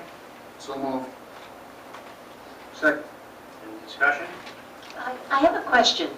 In the, Well, that would be on for the adoption. oh, yeah, All in favor? Bond ordinance providing for the improvement of certain roads located in the Morse Lakes development in and by the Borough of Bloomingdale, the County of Passaic, New Jersey, appropriating $90,000, therefore authorizing the issuance of $85,000 bonds or notes of the borough to finance part of the cost thereof. Motion to open public hearing. so moved. Second, please. Second. All in favor? Aye. Anyone wishing to speak to ordinance 14, 2012? I'll state name and address for the record.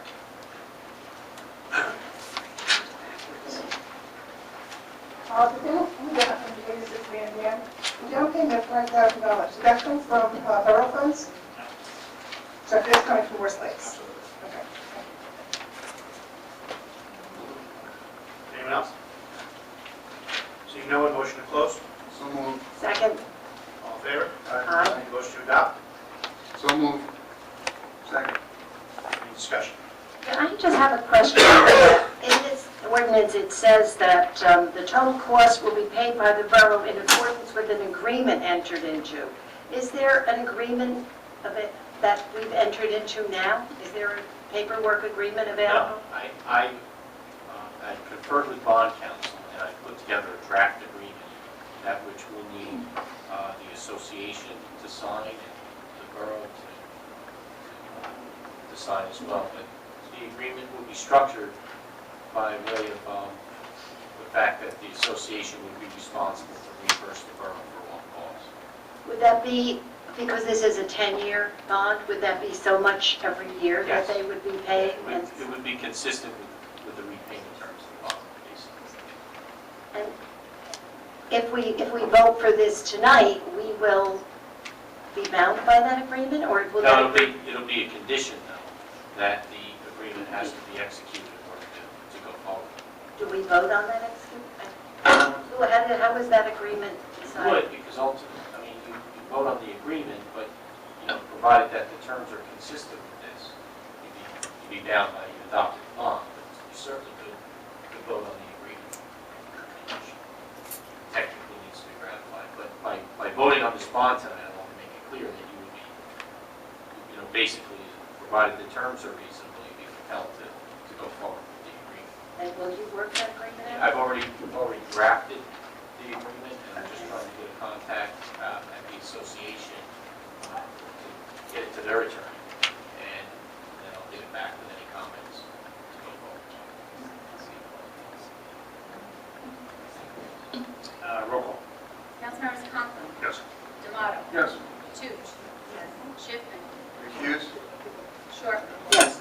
Yasi. Yes. Moving on to item 14D, adopt resolution 2012 8.4, chapter 159, body armor grant. So moved. Again, we're amending, we're offering insertion in the 2011 municipal budget pursuant to special items of revenue in the form of a state body armor grant. Moved by Councilman Yasi, do I have a second?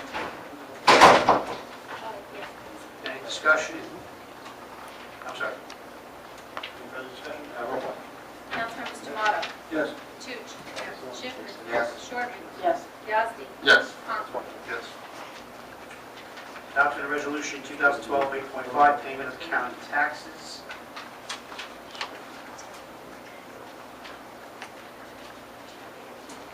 There's nothing in the books. Ted? I just sorted this out.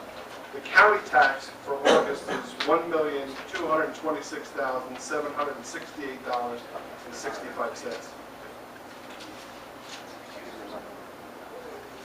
And we have certification of funds. We don't need one on that one. We have.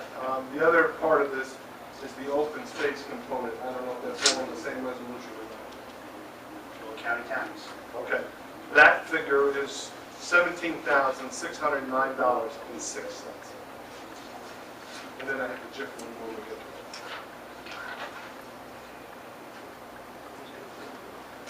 So the county open space, none.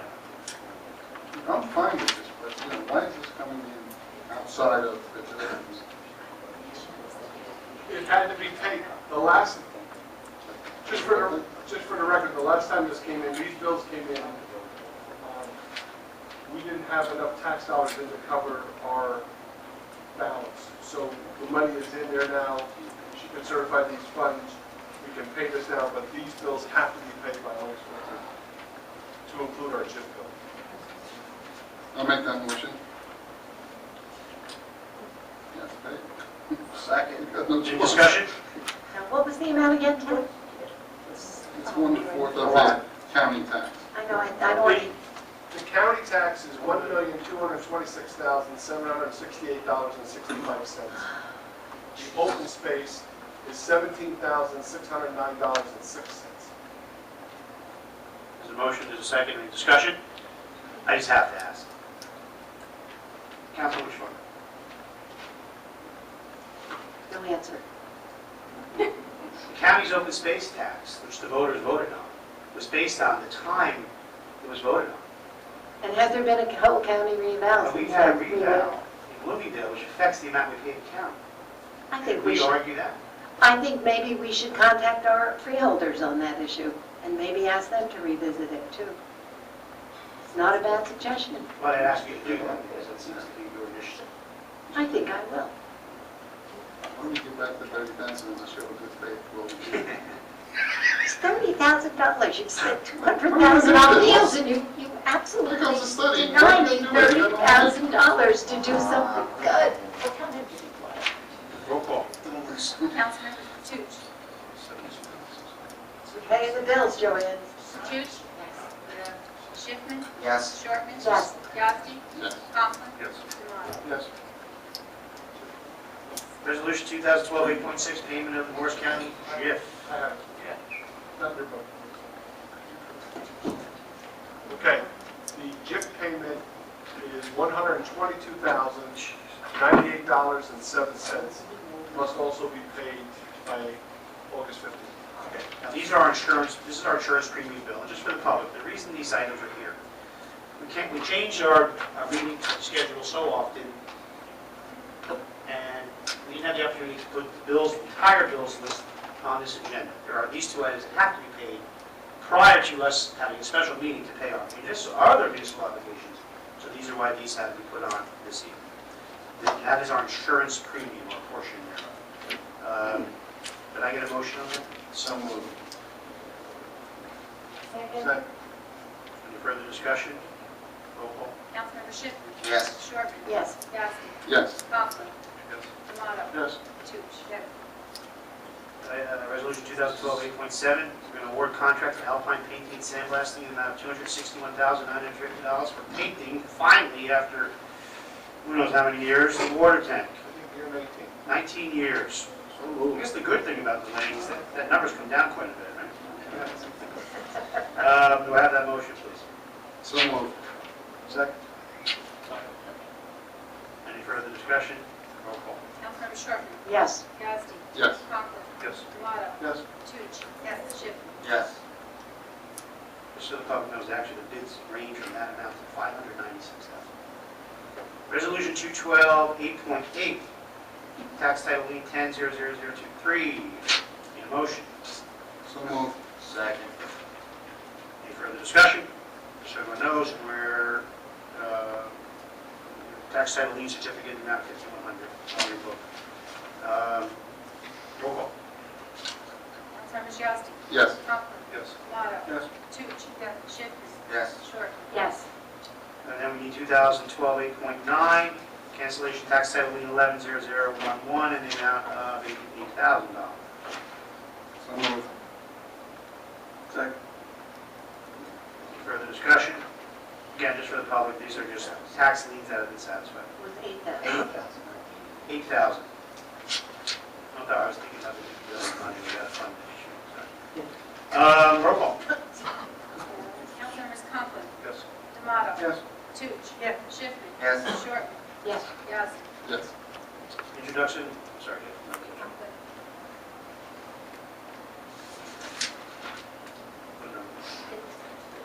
Introduction ordinance 15, 2012, regarding implementation of amending our zoning related to solar energy. Currently, the borough has nothing on the books controlling the installation of solar energy, either private or public property. At the request of our zoning official, we are introducing this ordinance to put the rules in place, and again, paralleling Kinnelon and Butler's ordinance. Again, just putting the rules for solar energy systems, including wind turbine. Just for the record, wind turbine is not allowed on residential property as part of the ordinance. Do I have a motion to introduce just by title? Is there a second? Second. Second and final reading, well, we can't authorize the next meeting, which will be the 28th. Second.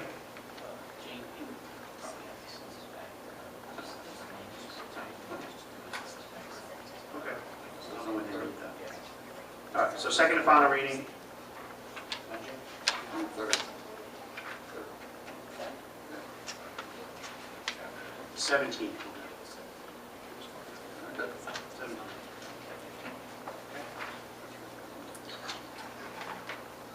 All right, introduced by title. Roll call, please. Councilmembers Tomato. Yes. Toots. Schiffman. Yes. Shortman. Yes. Yossi. Yes. Conklin. Yes. And that's an ordinance to amend zoning chapter of the Code of Borough of Bloomingdale. Okay, motion authorizing lien to be placed on 206 Mackin Road in the amount of $1,800.75. So moved. Second, please. Second. Discussion. What are these things put on the property? These are for maintenance provided by our DPW to maintain various properties that are in unsafe, public health and safety conditions. We're leaving the property to cost for our DPW to provide that service to all three. I believe this one is That's a vitamin shop. this is the vitamin shop. So we're placing a lien on that property. I'm sorry. It's not on the... Need a motion, please? So moved. Second. Any further discussion? Roll call? Councilmembers Toots. Schiffman. Yes. Shortman. Yes. Yossi. Yes. Conklin. Yes. Tomato. Yes. Then I need a motion to authorize the lien for placing 84 Greenland Ave in the amount of $3,154.88. Motion, please. So moved. Need a second, please? Second. There's a blank page. No, that's part of, keep going, that's part of, Oh. part of the applicant one.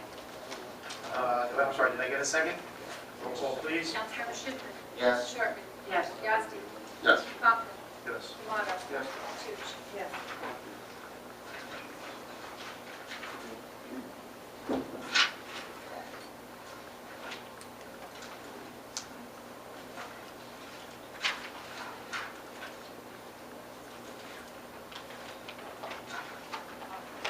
Actually, I need to strike that. That dollar amount represents 1, 2, 3, 4 properties, not all for 84 people. So, What, the 1,800? no, 3154. It's not all for 84. No, look in your book. 35 Ryerson's, $136. 84 Wheelan's, $231. 195 is $265. 84 Wheelan's, Oh, right. $285. 84 Wheelan, actually, it's 1,500. No, those are just old sheets. You have to highlight the ones, those are for, 84 Greeley. Go all for 84 for you? Yes. 84 Wheelan. These are the people Those that are work. reports for other prior, 84 Wheelan only totals, It says 35 Ryerson. 84 Wheelan only totals $1,700. 1,500 should be 35. Here's what we're going to do. Here's what we're going to do. I need a motion to rescind that last authorization. So, give me a motion to rescind that last So moved. action. Second. All in favor? Aye. Now I need a motion to authorize the placement of liens on 35 Ryerson Ave, 84 Vreeland Ave, 195 Union Ave, and 84 Vreeland Ave, all totaling $31.54. So moved. Second. is it the same owner on all that? No, Because it says in the back corner, Anna Savage, that's just. no, she's just on 84. Roll call. Councilmember Sherman? Yes. Yasti? Yes. Conklin? Yes. Tomato? Yes. Toots? Yes. Schiffman? Yes. Now, before I move, I don't see a bill for signing. I have it upstairs. That is the dollar amount. But that is exactly. Okay. The motion to place a lien on 13 Sandra Lane in the amount of $5,893.86. So moved. Second. Any discussion? That is not inclusive of the proper amendment, that's construction violations that were addressed through our construction department and our sector. Roll call. Councilmembers Yasti? Yes. Conklin? Yes. Tomato? Yes. Toots? Schiffman? Yes. Sherman? Yes. I need a motion to authorize special meeting for payment of bills. Actually, I don't think we should call it a special meeting. John, just wait, what about this bill for 249 Andrews that's in the packet? That was part of the 31 old. Oh, that's in the old one? Okay. I need a motion to authorize a meeting, called a regular meeting, in case we have other things that come up.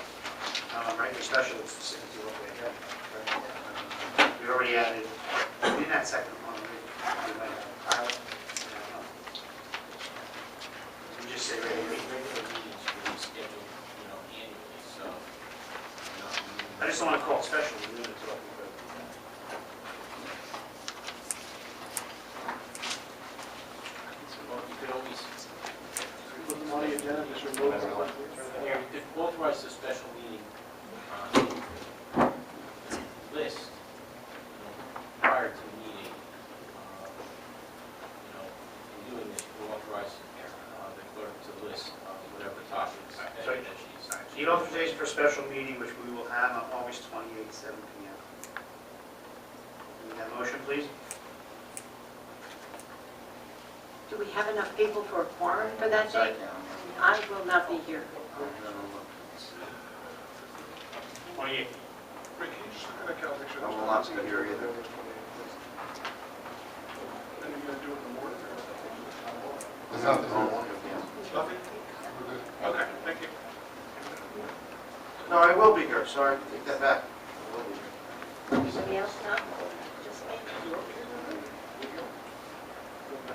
You good? I'm good. Missing two, I need everyone else. Can we do it in the morning? Is it possible to do it in the morning, please? Well, my concern about doing it in the morning is if the pilot ends up being on this agenda, it's too big of an issue for the public that has to participate. You can't do that. Right, so we're just missing, I'm here. just I'll be here.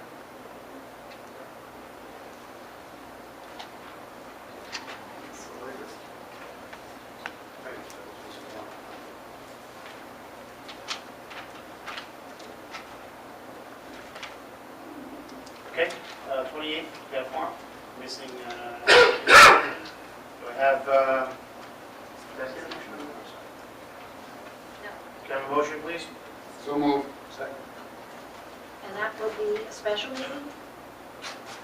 Regular meeting. So you'll have to list what's going to be, Yes. Yes. Just have the meeting It says here for payment of bills. Well, because but initially there that were was the other only things. reason, but we had. All in favor? All in favor? Aye. Item 15, introduction of non-agenda items.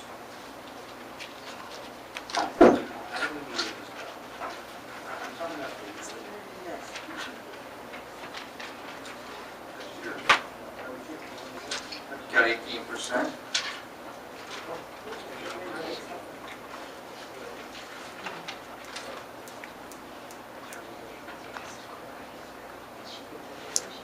All right, so the only non-agenda item will be the introduction by title of an arrangement of financial agreement known as a pilot with Avalon Bay Properties. Again, just introduction by title. And, details will be advertised when the ordinance is published. So it's the only introduction of non-agenda items this evening. So based on that, And there, the title would be an ordinance accepting and approving an application by Avalon Bay for a financial agreement with the town of Borough. you need to know it's still under negotiation. Yes, yes. Not for, do we have to make the motion first? No, we have to go to public comment first. This is just an ordinance. So our agenda says, Okay. been created, it's introduction, non-agenda, and public It is. comment on non-agenda. Sorry. Okay? So I need a motion of public comment on that one non-agenda item, which I think was spoken to much earlier, but we'll see. So moved. Is there a second? Second. All in favor? Anyone wishing to speak to the introduction by title of this ordinance? Seeing no one, motion to close. So moved. Second. All in favor? Aye. Need a motion to introduce by title ordinance number 16, 2012. I'm sorry, do I have that motion, please? So moved. Second, please. Need a second to introduce by title? Second. This is non-agenda. Sorry. It's a non-agenda. I know, but I don't. Yeah, but it's not in here. It's just by title. Seconded by Councilman Yazdi, second and final reading, I make a motion. currently scheduled for 8:28. Subject to change, though. We have to reintroduce. My point is, if we don't negotiate time, publish it, it has to be by Friday. That doesn't happen. We have to reintroduce on the 28th. Yeah, or you could have a public hearing on it, but just table the final adoption until such time that it's advertised. Well, it's 10, it's 14 days from today. All right. You have 10 days.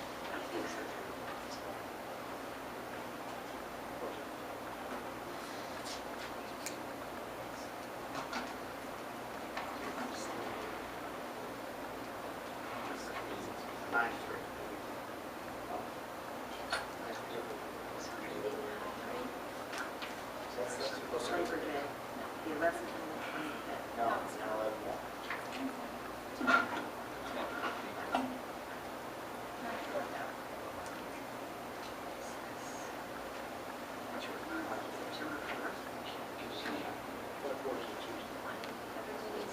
Don't have time left.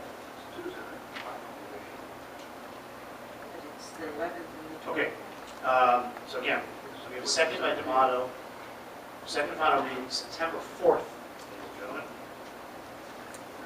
at 7:30. It will be published 10 days prior to that day, once, assuming it's negotiated favorably. The roll call? So wait, go back, John, are we going to have a meeting on the 28th, or is it just? We are, but because we have to pay the bills. But you just said September 4th. We just put down the 11th and the 25th. 11th is the walk. 4th is the normally scheduled. Right. So our second and final reading on the pilot will be on the 4th. You know what, let's get this approved, then I'm going to revisit the meeting date. Maybe we could go more. Okay. You got a roll call? Councilmembers Conklin, Yes. Tomato, Yes. Toots, Shipley, Introduced by title, the pilot. I'm recusing. You're not up Yeah. Yes, I will. I'll start over short. Sure. Yes. Piastas. Yes. Okay. Back to the 28th. Being that now we know the only item that we will be releasing any bills, we want to have a morning meeting if the pilot was going to be there. But we don't have enough time to advertise, and we wouldn't get it done by then. Does anybody want to consider going in a morning meeting? 8 a.m.? To pay bills, then do the 28th. Sure, 8 a.m., You mean on the 28th? 7 a.m.? Not 7. That's right, 7 a.m., just pay the bills and leave, right? Too early. I'll go for 7 a.m. No way. I'll go for 7. We see a form. Can you, I can't be here, I'll be away. You can be here? 7 a.m. 7 a.m. How many people we need? 1, 2, Ray? Yeah, I do. Glenn, you're good? Yeah. Good night. 7 a.m.? So I need a motion to amend our meeting schedule to a special meeting on the 28th at 7 a.m. to pay the borough obligation. That's right. Sure. She's not gonna give us comp time like that. Ted, being that you come from a million miles away, you don't have to. That's the only thing we don't, right? Do anything we do. As long as nobody adds anything, council will. She's not gonna be here. Go ahead. I will be here, you're free. I need a motion, please. So move. Second. All in favor? Aye. I Okay. don't care, I'm gonna be. I need a motion for late public comment. So moved. Second. All in favor? Aye. Anyone wishing to speak to anything, you little heart desires? Well, state your name and address for the record. Linda, the 86 Van Avenue. Ray, you keep saying about this tax increase that was 58, 82. Did you say it like that? Yeah, you did. It was 142. If the increase was 406,000 over last year. You got a calculator with you? Yeah, I did. Yeah. You did a math. It's, I have you have It's an $88 decrease. There's no, okay, you have a $406,000 increase. How did you get an $88 decrease? Our tax rate changed and our assessed value, average assessed value changed. When you do the multiplication, I did. that's what it comes out to. But that's, if you're saying it that way, you're only doing it that way because the assessment has nothing, I mean, the revaluation has nothing to do with the taxes. If you look at just the taxes, which increased by $406,000, and you divide that by the new valuation, and then multiply that also by the average household, you come up with $142 a household. At the end of the day, when you get your tax bill, if your tax bill per average assessed value is going to go up for the town portion, $64 includes the library, okay? But the overall, on average, is going down $88. Now, your assessed valuation may have increased, right? Well, when people get their What it's taxes, gonna it's look going to like. go up in average for the municipality, $142. And when they all get their taxes, they'll know Okay, that's. that is funny math, that's incorrect. It's not funny. Yes. Well, you take the $406,000, you'll see, it's not funny, man, it's actual. Our auditor reported $58. That's not just. The same auditor that he kept bringing back, That's not just the tax. all of increase. last year. That's not just the tax increase. That's also looking at the rebound. If you look at just the tax increase, it's $142. At the end of the day, we all pay taxes. Which is why you Now, have to look what for a we have to spreadsheet. pay as an average is going up $64. I Why don't do I understand have what to part look of for a that spreadsheet? statement you Well, don't because your understand. calculations are a little off the wall. You're welcome to pay 142, don't get me wrong. We will pay you, many will. So will you, Rich. Hey, Ray, do we have enough for Social Security in the budget this year? Yes, we did. Thank you. Anyone else wishing to speak? Pass out shared services, I guess. I'm so. sorry. Anyone else? Yes, please.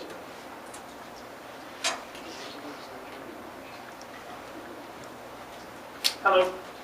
Hi, I'm Kristen Schultz at 6 Maple Lake Road. And I just want to talk about what's going on at the Avalon Bay site on your dam. Just to let you know, since I live within 200 feet of the site, how it feels to live there. Okay, on July 23rd, 2012, excavation, drilling, and blasting began at the Union Avenue site, prior to which John Joseph Sr. visited our home to explain what was about to begin. He answered all of our questions in a very friendly way, and arranged to send a technician from ProTech Documentation Services in Brancusi, New Jersey, to examine our home and create an audio and photographic record of every interior and exterior wall, ceiling, and floor before the blasting and drilling began a day or two later. I followed him around methodically, and as he methodically recorded every crack, including a few that I had spotted myself. Since the work began on July 23rd, the noise and the vibrations that we hear and feel 5 or more days a week, rain or shine, and almost continuously for 8 hours a day, starting at 7 a.m., are more than I had imagined.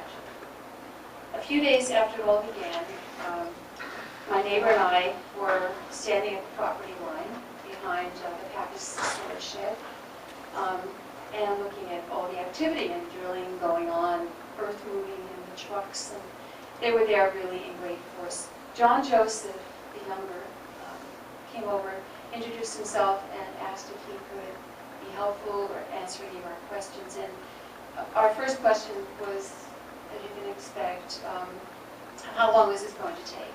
And he said that it would take 3 months to remove 30,000 tons of material from the site. And I responded that at the Bloomingdale Planning Board meeting on February 17th last year, 2011, as Avalon Bay was requesting a series of variances to their original site plan, their senior development director, an attorney for 15 years, his name is John Vogel, stated that, quote, the dramatic topography of the site was very challenging, and that the site preparation alone would cost $5 million. So, my question, I have two actually. First one, can anything be done to mitigate or give some kind of relief for those of us who are enduring this daily din on our doorstep? That's my first question. I don't know what the answer is, but I just thought I would ask it.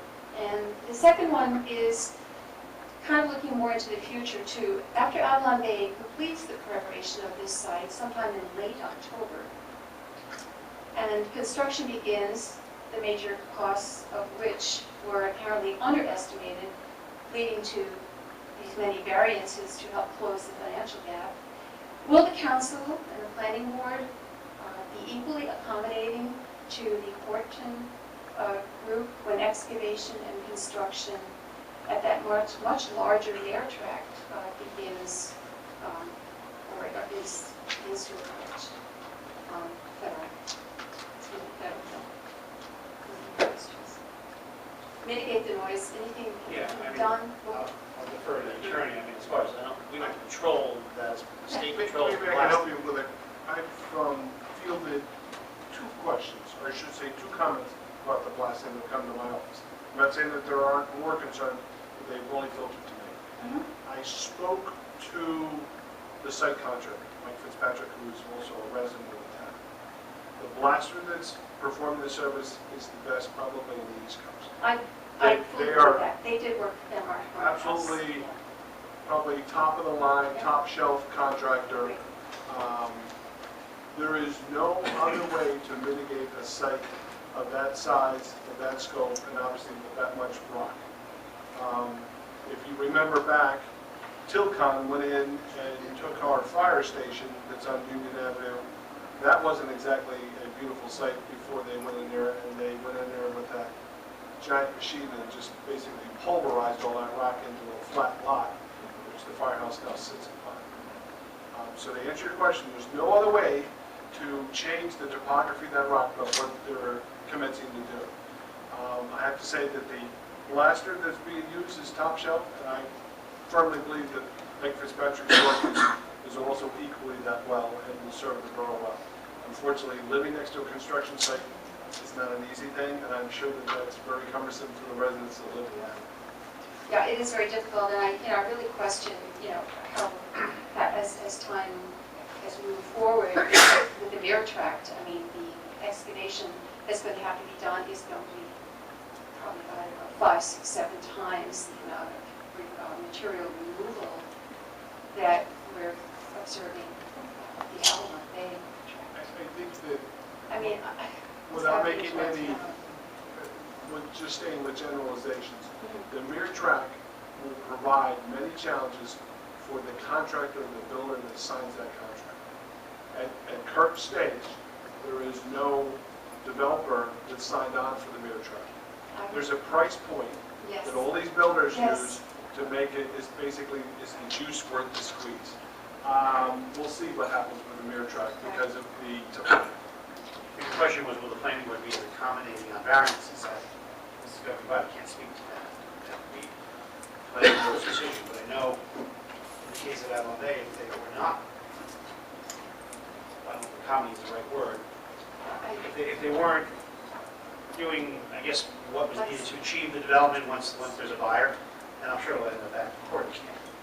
Or relief.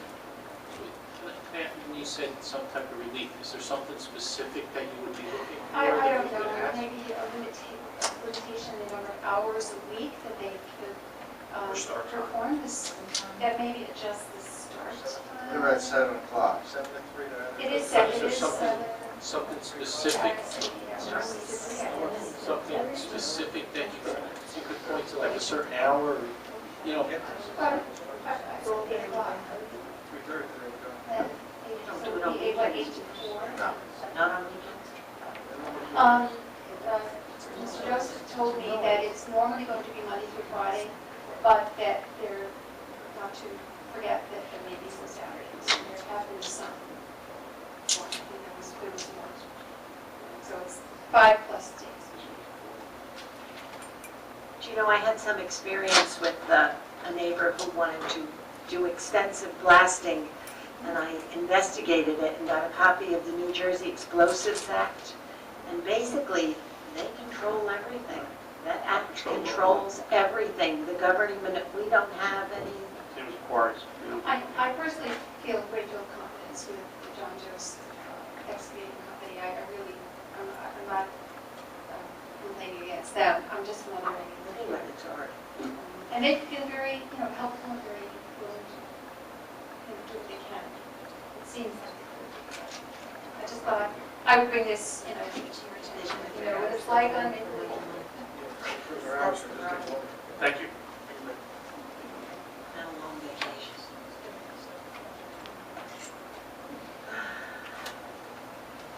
Anyone else wishing to speak to anything? Yes, sir. Just a simple question. When and if someone experiences some damage that they suspect happened because of the blasting, who do we report to? You certainly bring it to my attention, and I'll make the contacts with Avalon Bay and the site contractor. All other complaints go to Councilman Schiffman.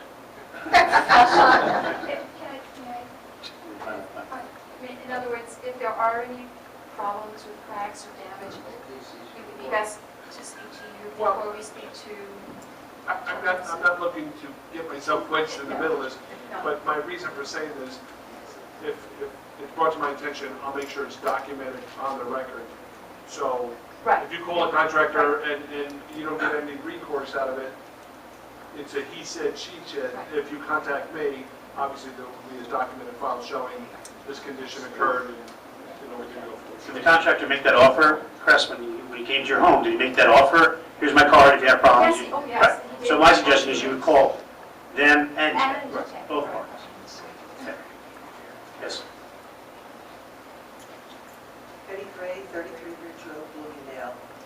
My question is also pertaining to the blasting. Prior to the blasting, we all took, or most of us did anyway, we took photographs, exterior, interior walls, etc. I took a lot of stuff down because I had a lot of collectibles. Today was really the worst day for blasting. It shook, and I am across the lake, and not within the 200 feet area. It was shook. I was sitting in a chair and you could feel the whole thing vibrate. There was really two big rumbles today. 9:30, 9:12, and then one at 10:35. Was it the quarry or was it? No, these are stronger than a quarry rumble. Yeah, I mean, really, everything, the glass was teeth. But I'm sitting there thinking, okay, we showed pictures of what we could see. What happens to our septics? I mean, it could crack, and how would we know that there was problems? Or what about the people that have wells? There's 2 wells in Morse Lake's already failed, and I don't know if it's a part of it. You know, one is down on, what's the first entrance? Who? Down the end? On Big Lake. It was a compressor. I had a well problem, it was a compressor, nothing to do with it. Is it? And Johnson? Okay. It's not out of the water. Yeah, it's just, that's what I'm saying. No, you're good. I'm just thinking maybe when you go to negotiate, for a little bit of leverage, you might ask for a little bit more compensation from Avalon Bay. You know, For whom? for what goes down the road, because they could be gone, and how do we know that one of our, the well or the septic system hasn't... No, right. I mean, if there's damage to a well or septic, You're not gonna know it right away. well, Avalon Bay owns the project, they're not going anywhere. They own the project. Very, very hard to prove. I know. We don't. They would have performance bonds and all that, but it would be hard to, the onus would be on the homeowner to prove the blasting resulted in. Well, exactly, so we have no recourse. Well, Because that no, would take it it would on absolutely be the difficult. chin. Okay, thank you. Concern. But the same concern exists every day with the park, too. Yes. Anyone else? Seeing no one, motion to close. So moved. Second. All in favor? Okay, we'll be entering executive session, one matter of negotiation, one personnel matter, 5 matters of negotiation. Consideration of executive session business, we will provide public comment.